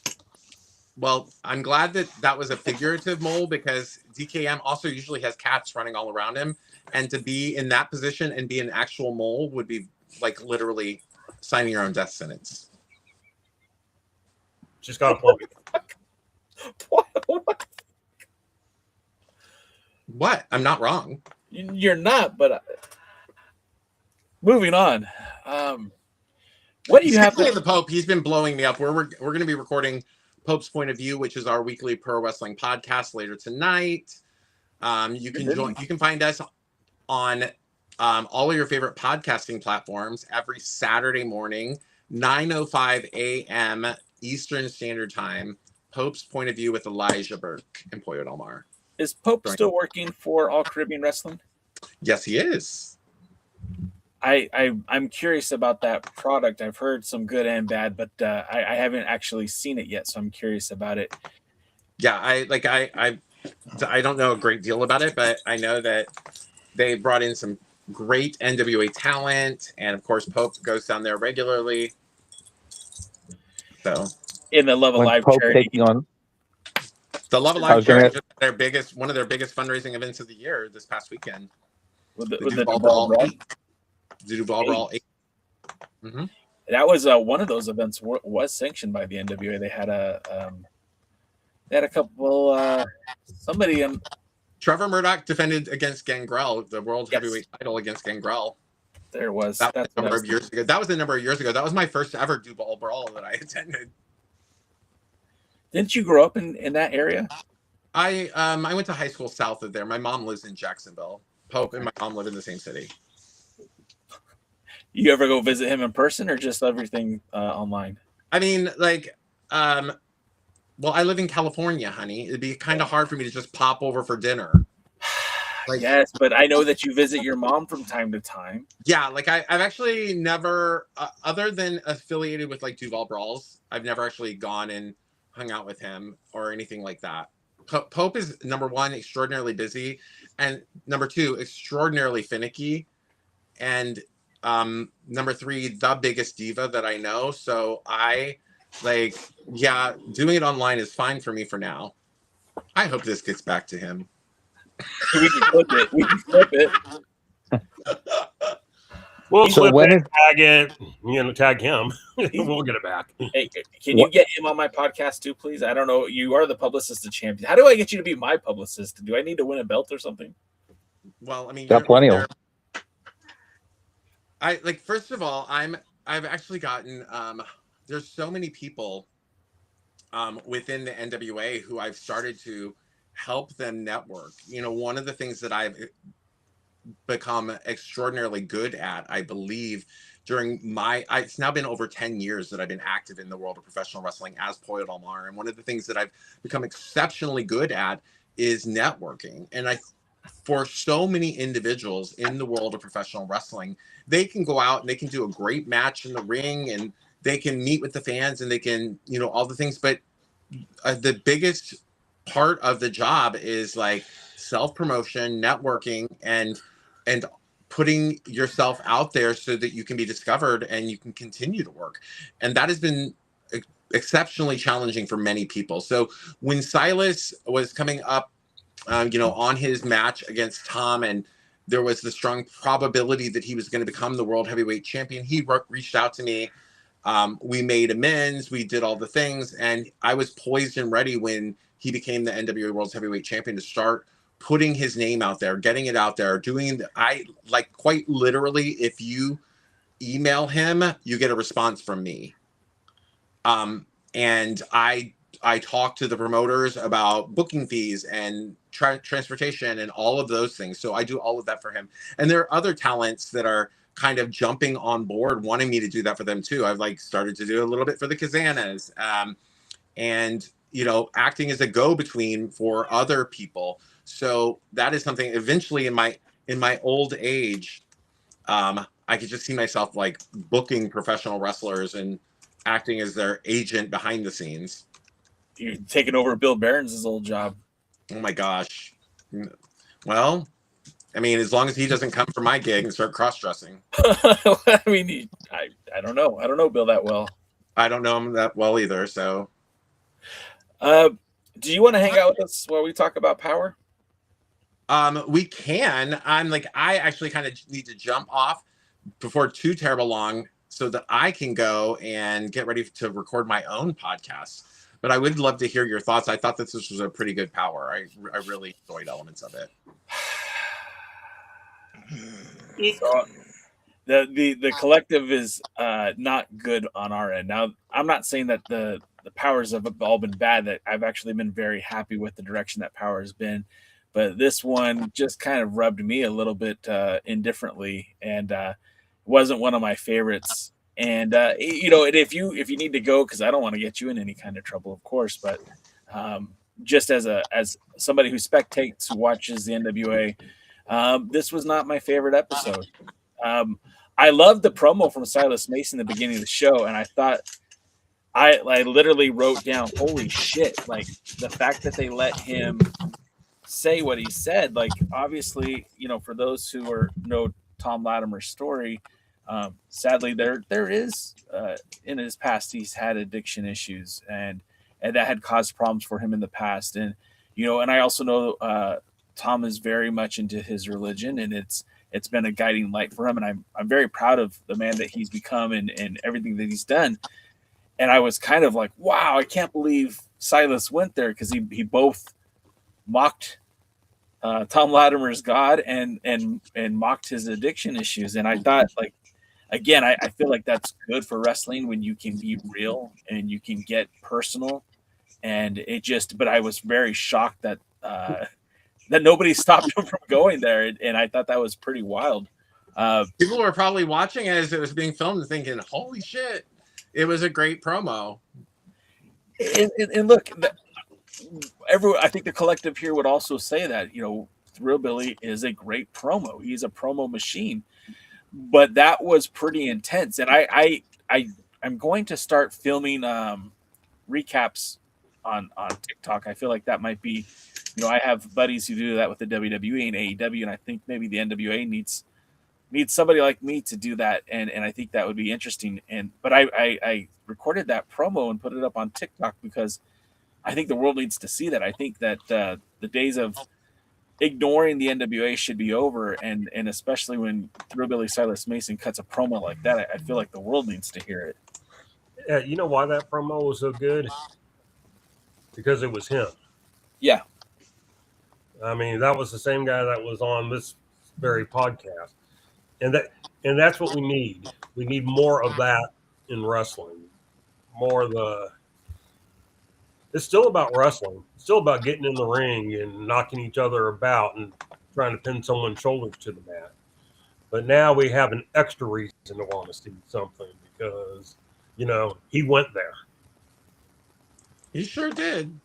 And so there may have been a lot of people going, like Pollo said, there may have been a lot of people doing the filming going, oh, crap. But it works. And it's because that's Thrillbilly. Have you, now being the Publicist of Champions, have you heard any call out for that? Anybody throw any flack your way because of that?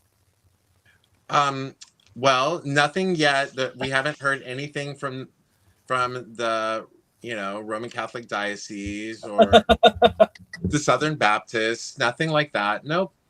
I think that the outcome was a very fiery and very positive response from, for the World Heavyweight Champion. Again, and I'm not going to try to echo exactly what DK said, but just it was fire, it was him, it was real, and that's the kind of stuff that I think the fan base will really get behind. Next up, we get the U.S. Tag Team title match. Sage, Chance, and Tommy Rent taking on the team of the Holy Grail, initially advertised as PB Smooth and EC3. Of course, EC3 came out with a crutch, and not a crutch, a cane, and he was unable to compete. So in his place, he assigned Cristiano Argentino, who was a standout. Argento. Thank you. I'm not good at pronouncing names. You could ask Jaden about this. I think it was for about 3 years. I called him Tokyo Monster Cahangas, and I felt really bad about that. But I've learned it's Cahagas, and I will eventually get Argento. But all that being said, just don't get him talking about the NWA family. I don't even try anymore. I literally talked to Samoa Joe, and I just said that side of the Samoan dynasty. I'm not gonna try anymore. I give up. It's not because I don't want to say it. It's just I physically cannot.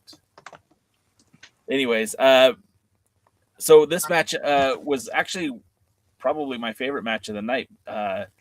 Argento looked really good in this match, and we haven't seen him a lot. He has had a few appearances, but a lot of multi-man matches. He did have that one match against Silas Mason where Silas destroyed him. But this match was pretty good where he came out like a house of fire. Sage, Chance, and I forgot his name, Tommy Rent. Both, to me, I feel like they've been evolving very much since they've been on the Power roster. And every time I see them, I like them just a little bit better, which makes me feel weird because I never liked them in the beginning, but they've started to grow on me. And the match was pretty good for a while. Argento did the dive to the outside that, of course, I think that was intentional, but he got caught in the ropes there. Eventually the hot tag to PB Smooth, who just was destroying the slime balls, and then the blind tag for Argento, who missed his move, and then that was kind of the end of the match. Post match, the Holy Grail, well, specifically PB Smooth, just wiped out Argento, thus eliminating his chances of replacing EC3 and the Holy Grail. First, I'll go to you, Rick. What did you think of this match? It was okay. It was okay. I know there was a while back that both of us were saying that the slime balls were growing on us after them annoying the hell out of us for so long. And today I watch it. Now, mind you, I haven't watched much pro wrestling in the last couple of weeks since I started school and my life has gotten busier. So today I actually had time and I watched it, and the kind of the love that I started to develop for them kind of got taken away by like this much. I just started to get annoyed. But I watched it. I enjoyed it for the most part. The match, it was just a little too goofy for me, those guys. I don't like a lot of goofy stuff in my professional wrestling. I'm very 1980s when it comes to my professional wrestling, like territory style stuff. Like the Ding Dongs. Yeah. Hey, those were 90s, but I was going to say Jimmy Valiant. That was 1990. My apologies. In particular. So there's, but. And he interviewed one of the Ding Dongs, by the way. I did. I interviewed Richard Sartain a couple months ago. Was he Ding or Dong? He was the big one, so he was Dong. I'm done with this. Regardless, and I think that's what kind of keeps me coming back to the NWA is my love for, the NWA as a whole, and for many, many, many, many years since I was a kid. And, but overall, I didn't hate the match. We'll just say that. So high praise from Caesar. Jane, did you watch the match? What did you think of it? Me? You're Jaden. Oh, I didn't hear because you were breaking up. I actually was starting to watch it, and I think that's when I lost signal from the Verizon outage, so I actually never got to follow up on the rest of it. So I haven't seen anything other than the first like few minutes of it. I did get to see the promo, which I very much enjoyed, but then the match itself kind of just stopped, and then I kind of unfortunately had no cell signal or anything for most of yesterday and part of today. Then that I'm sorry. That leaves you, DK. What did you think of the match? This might be surprising for some, but I actually thought it was okay for what it was. It's not the type of match I would seek out, but to just, hey, you're watching the show and it's going through and the slime balls are what they are.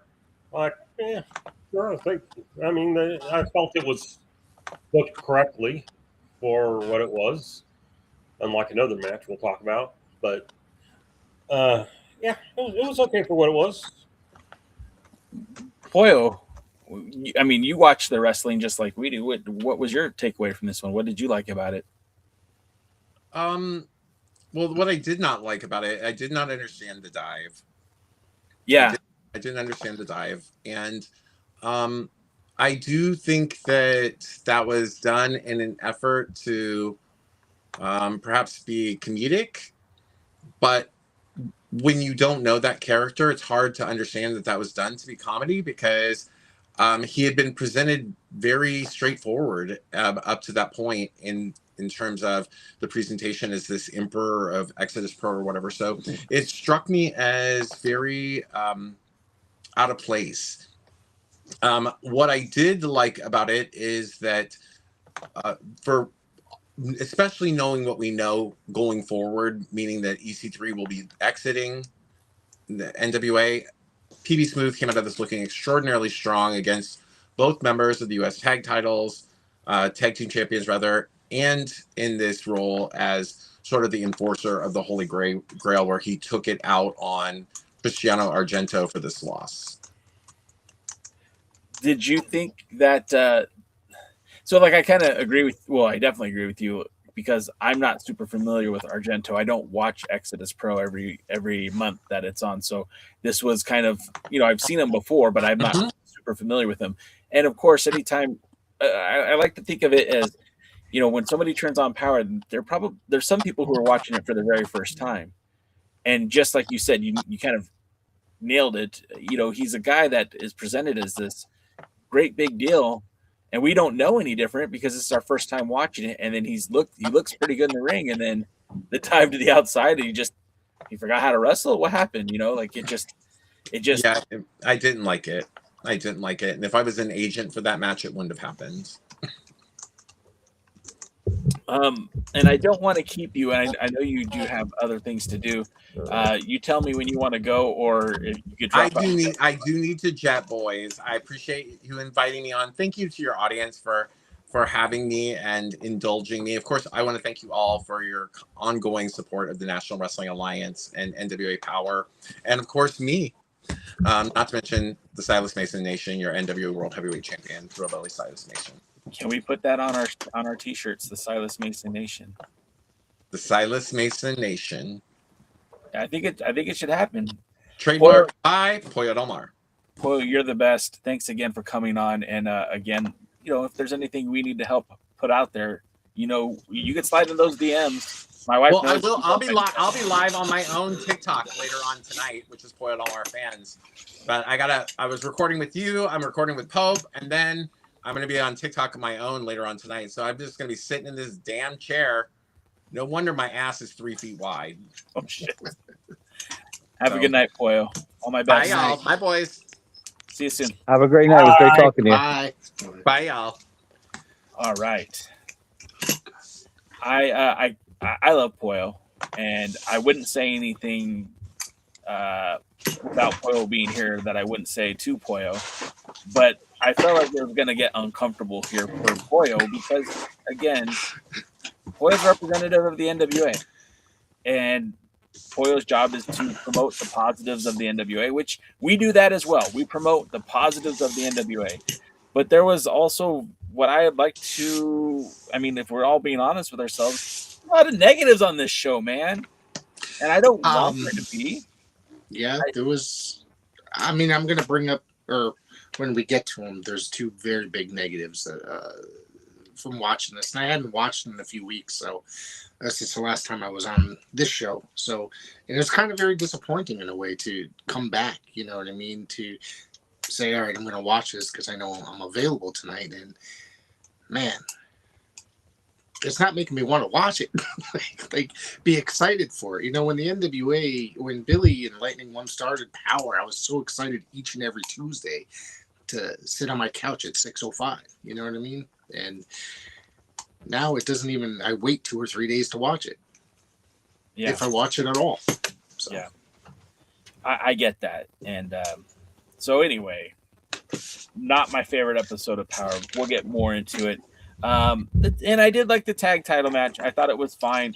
It confuses me that this was, Billy famously took time out of an episode to say, well, this is more of a territory title, which it's not. It's rarely defended on the territories. But this is the second title defense we've seen in so many weeks. And, I'm happy to see the belts being defended, but at the same time, let's decide what this is. Is this a tag title? Is it a TV title? Is it a territory title? What is this going to be? With that being said, I don't think it's ever really a territory title. I think they said it. I don't think it really was. Why put the tag titles on the slime balls of all people? Do they look like champions or present themselves as champions? I mean, they came out being goofy, you know what I mean? Walking around the ring goofy and such. You catch what I'm saying? Yeah, it's because they're over and they're popular. That's why they're trying to capitalize on the fact that the Reddit absolutely loves them, and so does Instagram. And there's a lot of fans in the Northeast that love them. They're actually from New York, and the Northeast really likes the slime balls. They do. It's I don't think they see. Here's the thing. I used to hate a lot of this goofy stuff, but there's always a place for Jimmy Valiant. There's always a place for Bugsy McGraw. There's always a place on a card for that kind of thing. As long as it's not the predominant, it's the exception, not the rule. The problem is there's so much goofy shit with the NWA that they're not the exception. They're just another goofy thing, and that's the part of the problem. They're not special. They're not different because there's a bunch of goofy stuff already happening on, including some stupid stuff that I heard happen that got back to me because I had to read the results because I just tried to read something real quick just to get some information before I got on for you guys. And when you have so much stupid that the thing that's entertainingly, charmingly stupid just gets lost, and it becomes more adding annoyance because it's more stupidity on top of more stupidity. Yeah, I think for me, because I don't expect anything else. I mean, would I have put the U.S. titles on them, tag team titles on them? No more than I ever would have the Mulkeys. But, look, I'm old, and I'm old school. Yes. And so, the slime balls, I'm not their target audience. And, do the kids like them? I don't know, maybe. But, Jaden says they're very over in that area. They're pretty over on Reddit. Can I live with them being U.S. Tag Team Champions? Yeah. I mean, it doesn't really bother me in that extent. Modern day wrestling crap. I mean, sure. Why not? Would I ever... And even their U.S. Tag Team title win was weird. It wasn't against the team. It was just against one of the wrestlers. And I suppose the run will be sort of comical.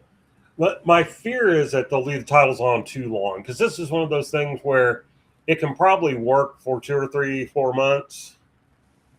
But if you try to make them out of a serious tag team who holds the title forever, a la Honky Tonk Man, I don't think it's going to work. Yeah, and look, I think Morton and Taylor didn't do a whole lot with the U.S. tag titles, right? And again, look at the NWA Raw. Who would be the right team to hold those tag titles? Talos has been working almost more in All Japan Pro Wrestling than he has for the NWA. So the Daisy Talos combination doesn't work. We haven't seen the Puerto Rican guys, Clones. Yeah, clones. Thank you. I was going to say Carlito's brother and cousin. We haven't seen them in the NWA for a while. And, the Immortals are your tag team champions. Murdoch's is hurt. Knox is not medically cleared. Honestly, I would have put the belts on PB Smooth and EC3, but, again, maybe EC3 knew that he wasn't going to be resigning, and maybe he didn't want the titles. Maybe this match, the reason why he didn't, and this is me speculating, I don't know shit, but maybe that's why he didn't wrestle this match, because he didn't want to be involved, because he knew that he wasn't going to be there. So for whatever reason, I don't dislike it as much as Rick does, but at the same time, I just feel like the U.S. tag titles are very vapid anyways. It's like, what's the point of even having these belts? It to me, like Jeremiah Plunkett, we love JP. He's got a title that is invisible. We don't even. Does he defend it in the Kazana promotions, or? No, he defends it in Tennessee at the promotions that he works for. And I'm not trying to say anything bad about Jeremiah. He's been on Kazana. Yeah. No, I don't think that. I'm sorry. Repeat that, DK. He's been on the Kazana promotion. I mean, I've seen it there. Kazana hasn't run much regularly. Really? Okay. So, but he has been around on some of the territories, but primarily he just defends it. Whoever books him, it's basically his belt now. Okay. Remember when Gilbert was the WWF light heavyweight champion, and he left, and he was basically defending the title everywhere but WWF. It's almost one of those circumstances. So I just looked up the Mid-American title defenses in the last 2 years. And where it's been defended the most is, so he did do a couple defenses for JCP, wrestled against Crazy Steve. He went to the WLW, wrestled against Leland Race, went to Crossfire, defended against Hunter Drake. Then it was Tennessee All Pro Wrestling for a couple of defenses. And then it was Pro Wrestling Alliance for a couple of defenses. And again, I'm not throwing any shade at all to our Mid-American champion. It's just, it's not getting booked by the NWA, so he's got to do what he's got to do. Of course, the last time he defended it, at least according to Cage Match, was August 1st, 2025, against KC Kazana at JCP. So, hopefully 26 we see that belt defended a little bit more. But I think that's just odd because they made such a big deal on TV about the title coming back. Yep.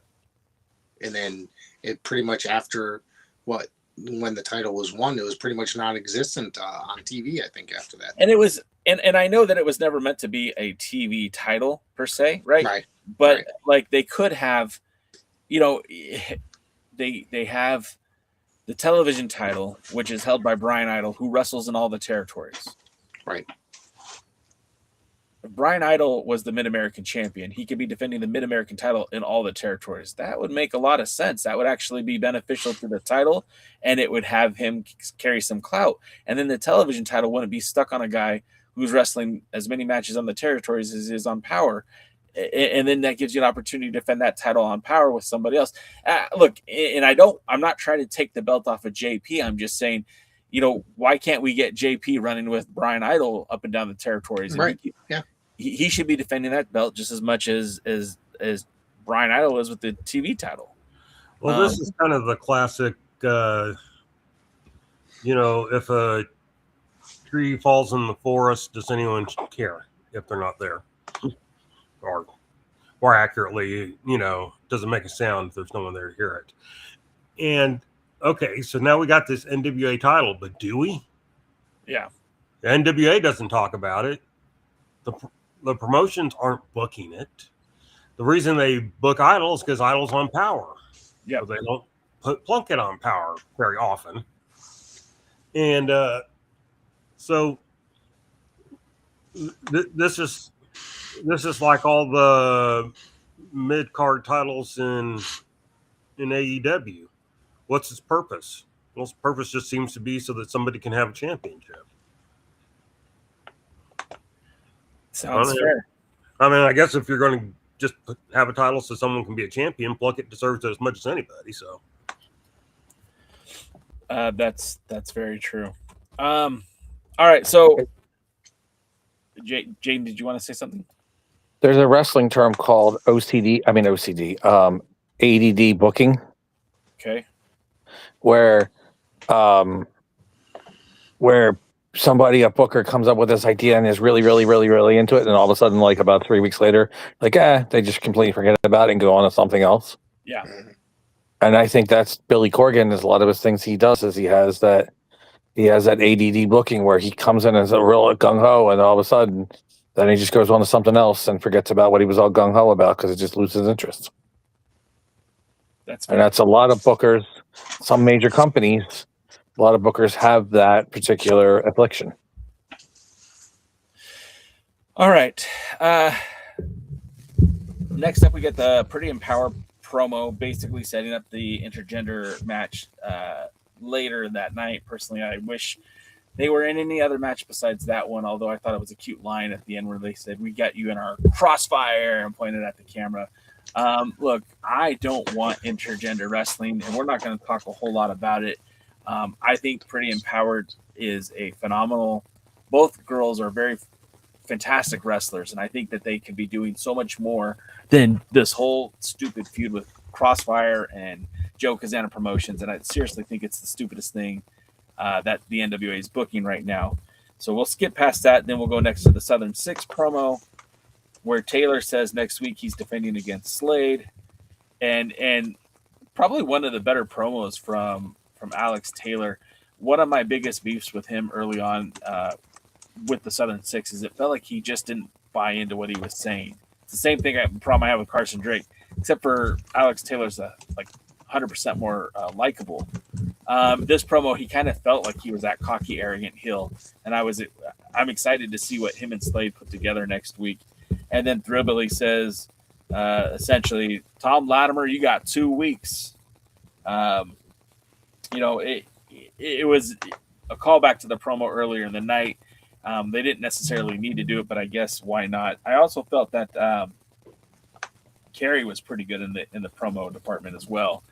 But the whole promo is interrupting matches. I wish that's something they did not do. We finished up this match already, but these promos were right in the middle of the match. And I just feel like that's such bad production. And I don't know if that's a director thing or production thing or showrunner thing. Why? Jaden, why do they do the promos in the middle of matches? What sense does that make to you? It doesn't, but actually it's funny because I was recently catching up on the Herb Abrams UWF, and I caught the first like 5 or 6 episodes. And the only other promotion I ever seen do that was that promotion. It doesn't make any sense. Well, they did it back then. They did it when they were going to commercial, though, too, no? Well, these are supposed to be maybe because it was on YouTube, so I don't know, but it felt like they were just cutting off on a match to go talk to people on an interview.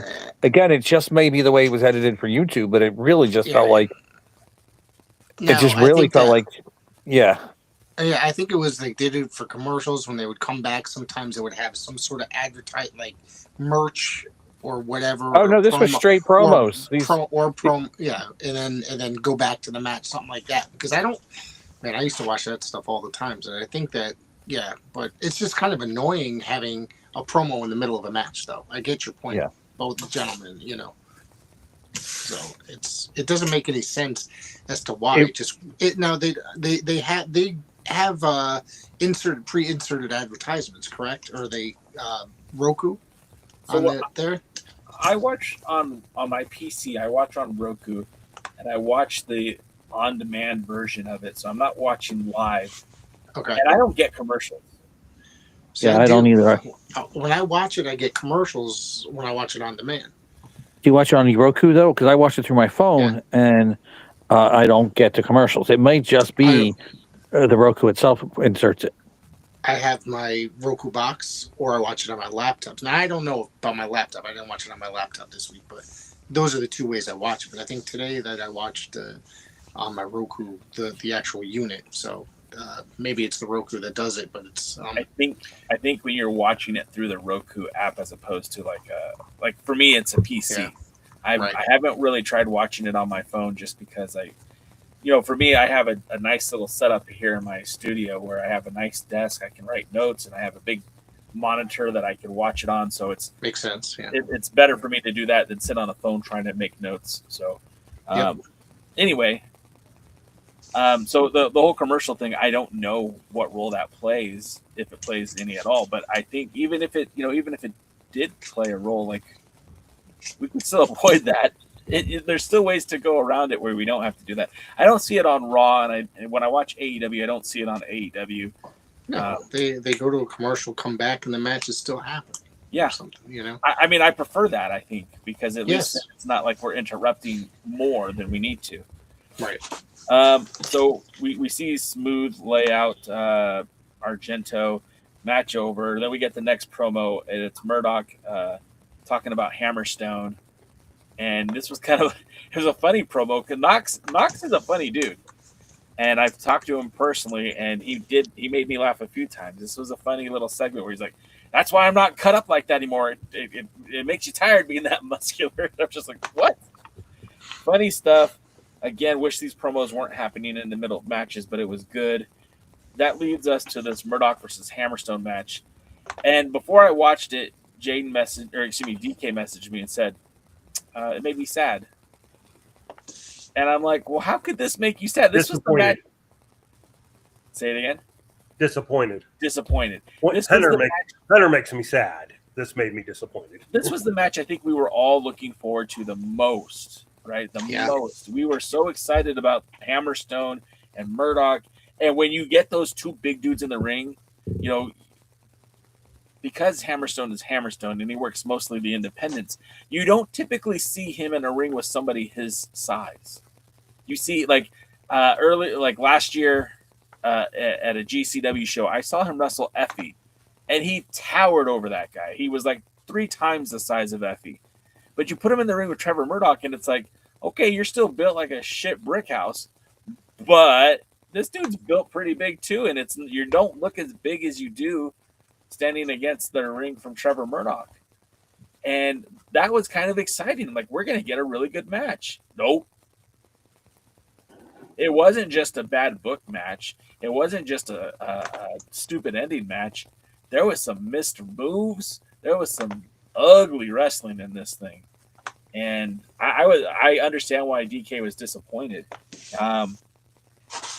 It started off good enough. And then just a few minutes into the match, Trevor's hurt his leg. He's down. The referee, Kevin Keenan, throwing up the X. Okay, shit. They throw up the X. We all know what the X means. That means he's legitimately injured. They're going to stop the match. They go to commercial break. Got a nice Rich Swann promo for his up-and-coming match against Brian Idol. Between the NWA SLEs and the Wrestle Revolver pay-per-view, Rich Swann is now challenged for every major title except the national title. He's challenged for the world title, the junior heavyweight title, and next week he challenges for the TV title of Brian Idol. Good promo. Don't know why he gets so many opportunities. Then we get Shotzi Blackheart. Not anything to write home about. I mean, just having her face on your program, I think, is kind of a cool deal because a lot of people still associate her from NXT or SmackDown. Or just currently now she's feuding or was feuding with Matt Cardona in GCW. She's a face that, people can look at and be like, oh, that's kind of a big name. Cool. Then we get back to the match. Turns out the injuries will work. The way that they try to do it, even Hammerstone is like trying to help carry, Trevor out of the ring, which is like, okay, that's weird. But I guess this wasn't a huge rivalry, so okay, that makes a little bit of sense. Even Danny Beals gets in the ring, and Hammerstone gets mad at him, tells him to get out, and just at that time, Knox kind of rolls out of the way, and you get a big clothesline from Trevor Murdoch, which if that would have ended the match, I would have been totally okay with that. I don't think I would have had a problem, but it didn't end the match. He hits a DDT, doesn't get the 3 count. The match continues, and for whatever reason, Trevor decides to do a bulldog onto the referee, Kevin Keenan. What the fuck? First of all, why did the match continue? It was clear that he hit the referee with intent. Like when Jared Fritz came out, it should have been a DQ. It should have been the end of the match. No, they kept going. And we see the worst Claymore-style kick I've ever seen. I don't think it even connected with Trevor at all. And the camera saw a lot of air between his boot and Trevor's face. And it was just hard to even take the match seriously. The whole thing was trash. And I don't know who to blame. I don't know if it was Trevor. I don't know if it was Hammerstone. But DK, tell me why this was the worst match you saw. Well, if I can get off mute. It was the worst match because sometimes all you need in wrestling is a simple match. Two guys going out there and having a competitive contest and one win. Yeah. This wasn't that. Almost from the very beginning, it was, how does Jaden say it? Sizzle, all sizzle, no steak. It was like all storyline, no substance. Even when they did wrestle, it wasn't very good, as you pointed out. And then, so you have this big thing where Murdoch, like you said, hits the bulldog on the referee. Obvious intentional. He's laughing and pointing to his head, like, see how smart I am? And you're kind of like going, why is that smart? And then, like in 3 moves, Emerson hits the Claymore or whatever he calls it, which isn't even his finisher as far as I know. And the other ref, he covers, the other ref runs down and counts 3. No dramatic kick out, no nothing. It's just like, okay, he just pinned your 2-time former world champion in a boring match with not his finishing move, and would have had to have been pinned for a 6 or 7 count by the time we wait for the referee to get down there. Who looked good coming out of this?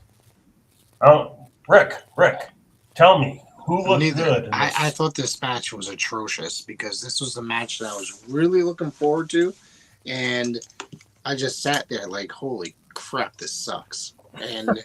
And I'm like, on paper, think of this. This is probably could be match of the year for the NWA, like an amazing matchup. It could be a really Hammerstone's phenomenal athlete, Trevor Murdoch, another fantastic professional wrestler, you know what I mean? And I'm just sitting there confused as all hell between these two guys. Like, why is this happening right now?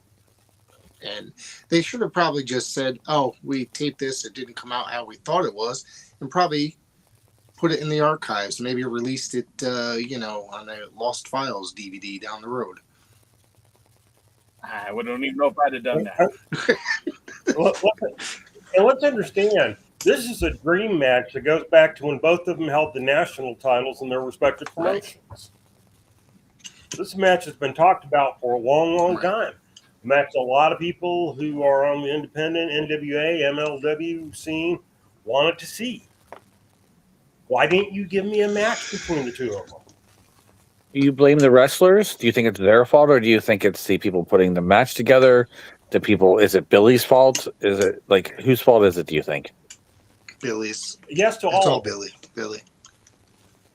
Well, I mean, I blame Billy because Billy's the one that does it. But Jim Cornette once said there are times when wrestlers do need to say no.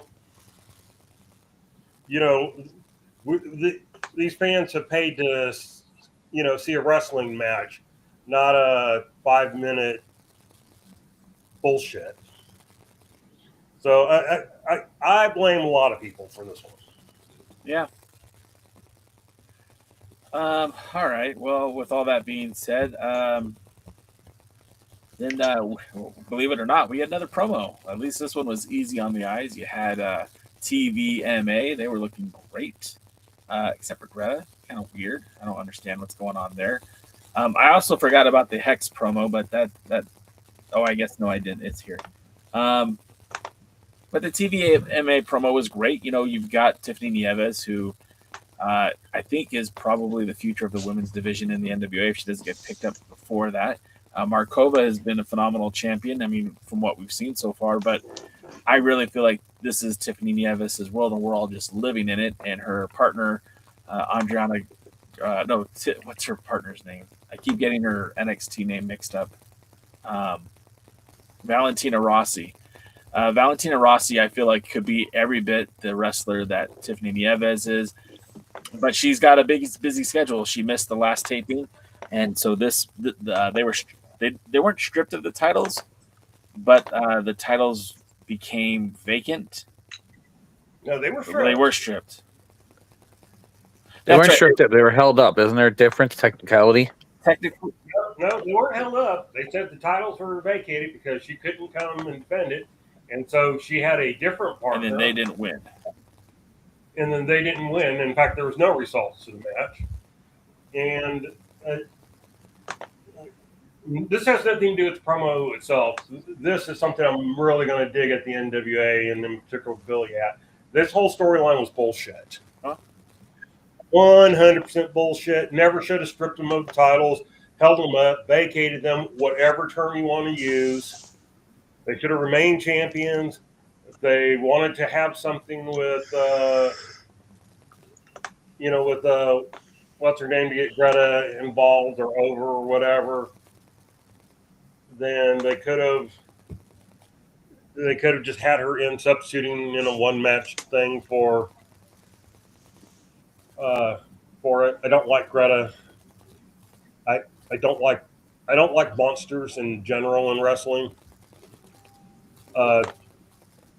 Great. They have someone who can stand back there, look big, and grunt.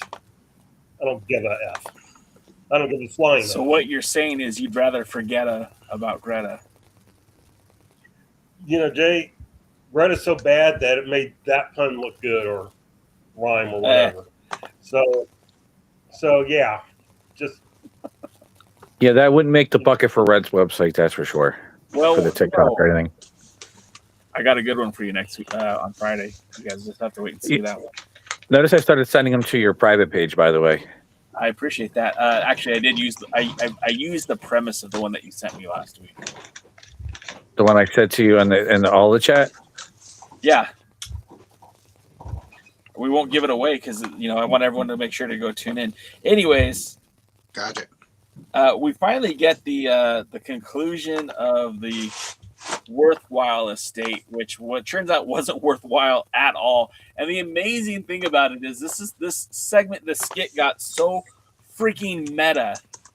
And I swear to God, it was almost like an Office reference where Jim just looked at the camera and went, because Kylie says, "You mean this whole thing was a waste of time and you wasted our time over the last few weeks?" And I'm thinking, yes, yeah, Kylie's on our side. Kylie gets it. This was stupid. The entire Why took a shot at us? What'd you say? What if that's a shot at us? The Hawk believes the segment with the a lot of people believe the segments with the video game store is a shot of like the internet wrestling community, and apparently somebody very specifically. I wonder if the whole time we're talking about the waste of time, they decided that's a shot at us. Maybe, and that's possible. And although people won't confirm it for me, I've been kind of told that this was booked differently initially, and it just went nowhere. And it was based on the fan reaction that this was dumb. And so they decided to make it just a Joe Kazana prank to mess around with the roster because those are the people that he didn't like on the roster. All of it was stupid. And if they never do another segment like this again, it would be too soon. Please? Yeah, I mean, like, look, we're fans. We want to be happy with the show. We all want to be happy with this show. Segments, these skits, these rejected SNL episodes are terrible. It doesn't paint anybody positive. Nobody gets over with this. Nobody like I don't watch these and go, you know who would be good for like an Office remake? This person. You know who I think would be good? Yeah, maybe. He'd be the new Dwight. I'd rather hear Rick clicking on his mouse and that he's doing right now than have to watch these skits again. How'd you what? We hear you. Yeah, your microphone picks up everything. When you scratch your nose, when you click the mouse, when you rub the table, whatever microphone you're using is really strong. It picks up every single sound that's going. The chair swinging. Did you pick up my fart before? Well, is that what that was? Plausibly, yes. Sorry, viewers. And then the last thing is Then we got the intergender match, and quite honestly, I didn't bother writing any notes for it. I watched most of it begrudgingly. Again, it's not good, man. Not good. I like AJ Kazana a lot. Yes. I like him a lot. I like both Kenzie and Kylie a lot. I think they're phenomenal talents. I'm not sold on KC just yet, but he's still green. And I know it's been a few years since we've been saying that, but I don't know. Maybe some go away, learn a new move. Maybe a different approach. Maybe him as a singles wrestler. I don't know. What he needs. He's the Jannetty of the team. Let's be, See, the problem is, like, I'm gonna have to argue on that one because don't forget, everybody forgets that Jannetty was the best wrestler for the longest time in the Midnight Rockers. So. You are 100% correct. I always thought Jannetty was going to be the breakout star. He was the Heidenreich of the team, maybe. Oh my God. Maybe that's what we should start referring to this as. But, yeah. But this got bad. This was bad, and it was bad from the get-go. Yes. Yes. Hopefully, this is it. I don't care for intergender wrestling. The NWA has done this a couple occasions. It doesn't make sense. It's just atrocious. And it's supposed to be, the oldest wrestling organization in the entire world. Should not be promoting this. This is not, what's that? Second? Yeah. Okay. CMLL still older. Oh, yeah. Okay. Whatever. All right. Screw your Lucha Libre. It's Lucha Libre. We're talking on seriousness. It's just ridiculous. It's intergender wrestling. It shouldn't be allowed. And not for nothing, the Pages came out victorious, didn't they? No. No. Okay, then all right. Maybe that's the part that I said that I didn't finish the end get to the end. And again, you didn't miss much. But they ended up having control over these two guys for a while too. Sorry, Jay, to cut you off, but you're good. It made no sense because these two dudes are kind of significantly larger than them. You know what I'm saying? So DK and I were talking about this before the show started today, and I mean, clear and simple. Casey, the smaller of the two brothers, is still probably bigger than both of the sisters combined. Yeah. And you hate intergender wrestling all across the board. I do. I could see, Big Mama, our former NWA Women's TV champion. Yeah. So if you put Big Mama in the ring with Casey Kazana, and he sold for her, and she roughed him up a little bit, that's believable to me. So I'm gonna rescind what I said. So it's got to make sense because look at somebody that like China. It made sense, right? It made sense because of her size, etc., and she was able to put on a fantastic match as well. But yeah, okay, I'll give you Big Mama as well because it's believable. There's got to be believability in it. One the best friend of the show, Ruby Reyes. I love Ruby Reyes, and she is working in the gym. I see her kicking her ass, and her arms are huge. And if you put her into this match with Casey Kazana, even AJ, like it's going to be believable to me because she's not 100 pounds soaking wet, And like this is a fantasy sport. I get it. Wrestling is scripted and it's show and everything else, but I need some believability. Like Darby Allin shouldn't be able to powerbomb Samoa Joe. You want to get lost in the moment, you know what I'm saying? And and not be able to, escape from reality, kind of And before someone slides into my DMs and be like, well, what about Rey Mysterio? Rey Mysterio was the exception, not the rule. Okay? These guys, Rey Mysterio is probably the greatest luchador of all time. So when he beats somebody like, I don't know, Kevin Nash, it's because he's the greatest freaking luchador of all time. They also made it make sense. You know what I'm saying? Yeah, for sure. You know. But I didn't get that with this match. And it was just, okay, it's a street fight. Okay, so they could use weapons. You know what? That's cool. And I'm not trying to be misogynistic or sexist or anything else. So don't come out here and try to cancel me, because I'm not saying anything that ain't real. You put Ruby Reyes in this match. You put Big Mom in this match versus AJ and KC. Now you're cooking. Now you've got my attention. I'm sorry, Kenzie, Kylie. You guys are fantastic female wrestlers. And if this match was against Hunter and Tyler Franks, then okay, let's go. Yeah. But this wasn't believable. And I can't invest in something that's not believable. I'm just out. So that's it. I don't hate intergender wrestling, and boy, you're going to be shocked when I say that. Nah, I'm a little shocked, actually. Jaden, I can't believe you. Like, hold All right, on. but wait, I got a caveat to that. You're breaking my heart here, because you and I have sat here, had lengthy conversations. Yeah, but see, I have a caveat to that. Okay. I loved when Andy Kaufman was fighting women. Sure. Because he was 108 pounds soaking wet, fighting women that were actually bigger than him, but he was still winning. I can understand if a Slick or Jimmy Hart gets beat up by a woman wrestler. What I don't want to see is a guy who has potential like AJ Kazana to be a future big star in the NWA and outside the NWA,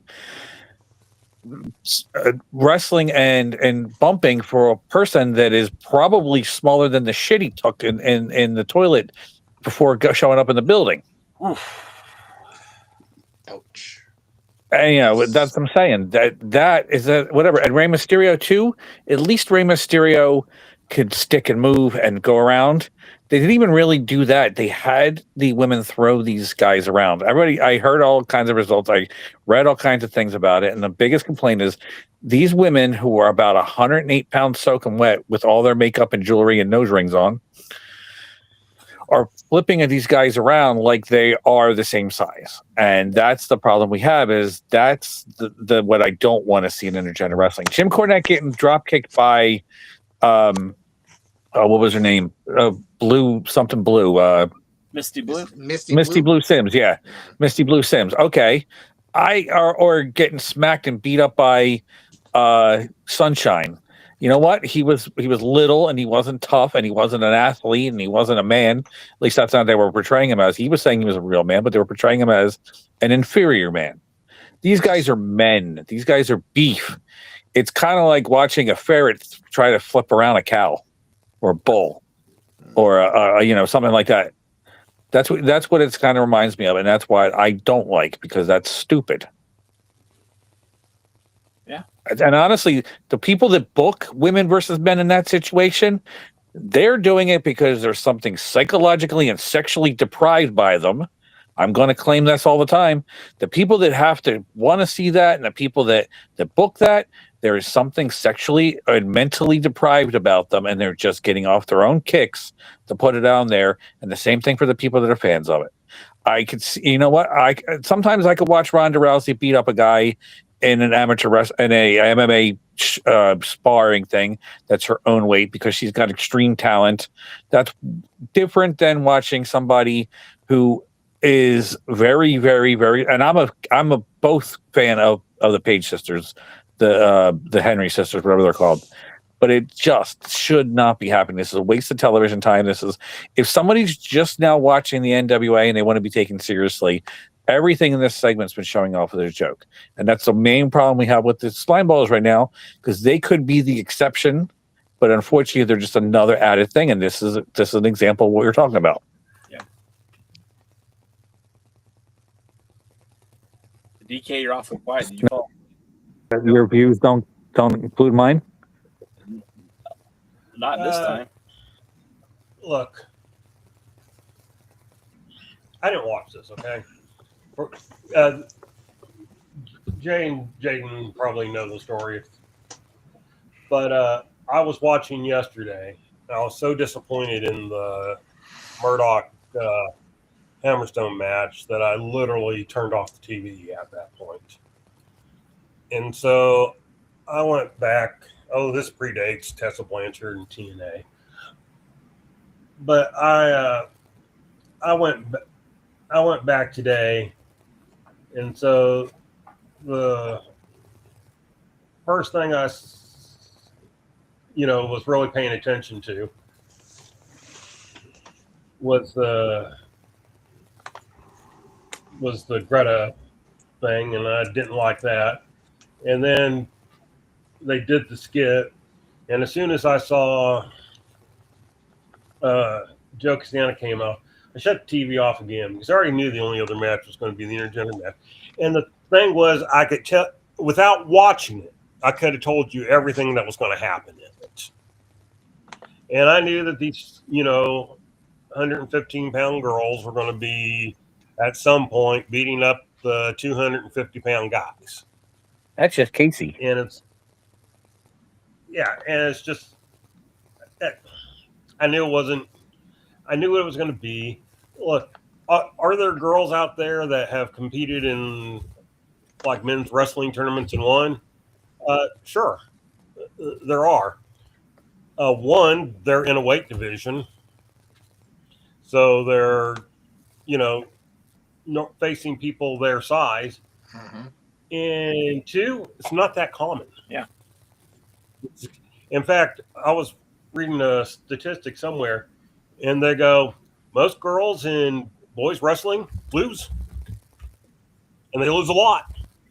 They go, the girl, they'll show you some little clip of a 5-year-old girl beating a 5-year-old boy, or some high school talent or whatever that won a tournament. But the truth of the matter is, most of them statistically, they're going to lose, and they may not win a match all season. And so, yeah. How do I take AJ Castana seriously in a match with Silas Mason if AJ was getting thrown around by a 115-pound lady? That's hard. Yeah. And someone had brought up Tessa Blanchard earlier, and I remember when she won the stupid TNA title. Yep. And I remember having a non-title match with one of the members of some tag team that Jay loves that held the UWN tag team titles. Can't remember what they're called. Wait, say it again. Are they the Rock Nest Monsters? No, because they're small. There was some tag team that you really loved that wrestled in TNA Reno for a Scum. while, and Reno Scum. So Tessa had a match with the bigger member of Reno Scum. So I don't know how big he was, but well over 200 pounds. Probably closer to maybe 220. Probably closer to 300 pounds. Probably. Well, yeah, probably. But, and, it was an evenly fought, competitive match that she got a clean pin in. How do I take Reno Scum seriously after that? I don't. And that's what how do I take the NWA seriously with all these effing skits they've done? And even if we're lucky this was the last one, but I doubt it. With all this crap. How do I take the Castana seriously now? It's not easy because I don't believe it. And the one thing that wrestling is supposed to do is make you believe. But they've stopped that now, in general. They don't care if you believe it or not. Sit there like a dumbass and be entertained. Well, sorry, that ain't me. All right. It is now 7:35 here on the West Coast, which means it's like 10:35 for Rick and Jaden. So I think we should wrap it up here. Obviously, we didn't like this week's Power, and I feel like we aren't the only ones. But hopefully next week we have the Hex coming back to take on TVMA for the tag titles. We've got Rich Swann challenging for the television title, and we've got Slade versus Alex Taylor, which I think is going to be really good. Hopefully we don't get swerved like we did this week. And for that reason, I'll be back to watch Power. But I think that's going to do it for us, unless, Jaden, do you have any news that you want to break, or is there anything else we want to talk about? Well, real quickly, Dangerous Adrenaline Wrestling Gladiators will be back for the Monmouth County Fair at the end of July.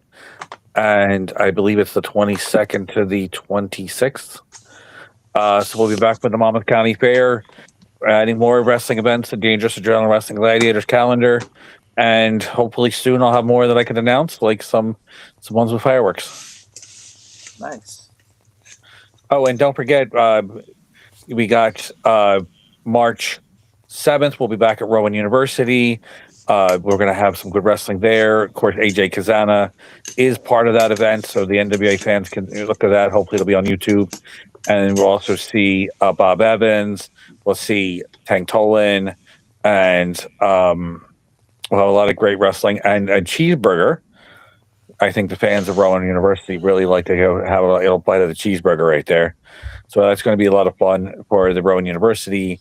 March 15th, we'll be doing a table at the Nerd Force Fan Fest. So meet your favorite stars of Dangerous Adrenaline Wrestling Gladiators. Come get your autograph pictures and get some videos with them and talk to them in person at the Nerd Force Fan Fest. On April the 4th, we're at the South Jersey Geek Fest. And there'll be both pro wrestling, plus we'll have Gary Michael Capetta will be there signing autographs, selling his book, selling his photos, and taking videos and photos with the fans. And then you have June 14th at Big Bill's Barbecue in Violin, New Jersey. Dangerous Adrenaline Wrestling Gladiators will be there. We have Wrecking Ball Ligurski on the card. So that's going to be a lot of fun. I think Tank Tolan's going to be there too. And then there is obviously the Monmouth County Fair. That's going to be, again, I think it's the 22nd to the 26th of July. So that's going to be a lot of fun. That means there's going to be a lot of little mini events throughout all 5 days of the Monmouth County Fair. So make sure to get yourself plan your trips to make sure you're spending lots of time at the Monmouth County Fair and watch Dangerous Adrenaline Wrestling Gladiators action at the Monmouth County Fair. And stay tuned. Check us out on YouTube, Instagram, TikTok, everything. We have pretty much everything. And if you do go to YouTube, make sure you like, comment, subscribe, and share. Don't forget to hit that bell icon so you never miss an upload of Dangerous Adrenaline Wrestling Gladiators action. That's awesome. I love that you have that all ready to go. I had to find something to replace the 240. The Max Fit Sports Center located at 240 Delsey Drive, North Delsey Drive in beautiful uptown Glassboro, New Jersey. So you should have always said it like up, down, like Rhonda Shear. Yeah, I can't hit that note without sitting on my nuts. And that's why I'm already off of TikTok just for that very reason. Rick, is there anything else you'd like to plug before we call it a night? Yeah, if you guys can, please go watch I just interviewed you. We talked about the Ding Dongs before. I interviewed the guy, Richard Sartain, but I interviewed his cousin, who was also kind of a Southern wrestling legend in the, in the outlaw promotions in that area, Georgia, Alabama and stuff. Worked for Wrestle Birmingham and stuff like that, which was an NWA territory at the time. We got to talking about that. We got to talking about working for Joe Pedicino in his Southern Championship Wrestling and other such things. It came out this week. It's a really good interview, actually. And what's his name? Roger Sartain. So it's the most recent uploaded. But I just want to say real quick, for him, he just lost his father today. So my thoughts are with him and prayers are with him as well. We've been keeping in contact for the last few months and since before the interview was released. And this coming Monday is I interviewed former Glow Girl Roxy Astor. So please come check that out. Oh. If you ever happen to interview Hollywood from Glow, please let me know because I have a special message. Okay. She has a new book, or she has a book out, so I think that she's been doing interviews. So all right, real quick. Is she your hall pass, Jay? No, but a young J Cal was at a wrestling event at his high school gym. I know this story. and she fell into my lap, and for 3 seconds I was a man. And I'll never forget that night, and I just wanted to tell her thank you. You wanted to sit in your lap again and talk about whatever pops up? Oh my God. Pop on pop. All right, that's going to do it for us. Ladies and gentlemen, this has been the Alliance, guys. You've been great, and we'll see you at the matches. Good night now. How about now?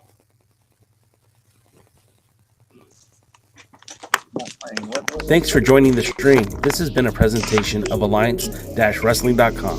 We genuinely appreciate your support. Would you consider subscribing so you'll never miss a future episode? I'd also like to remind you we do a live stream every Tuesday at 5 p.m. before NWA Power. You can find us on social media at the Alliance blog. And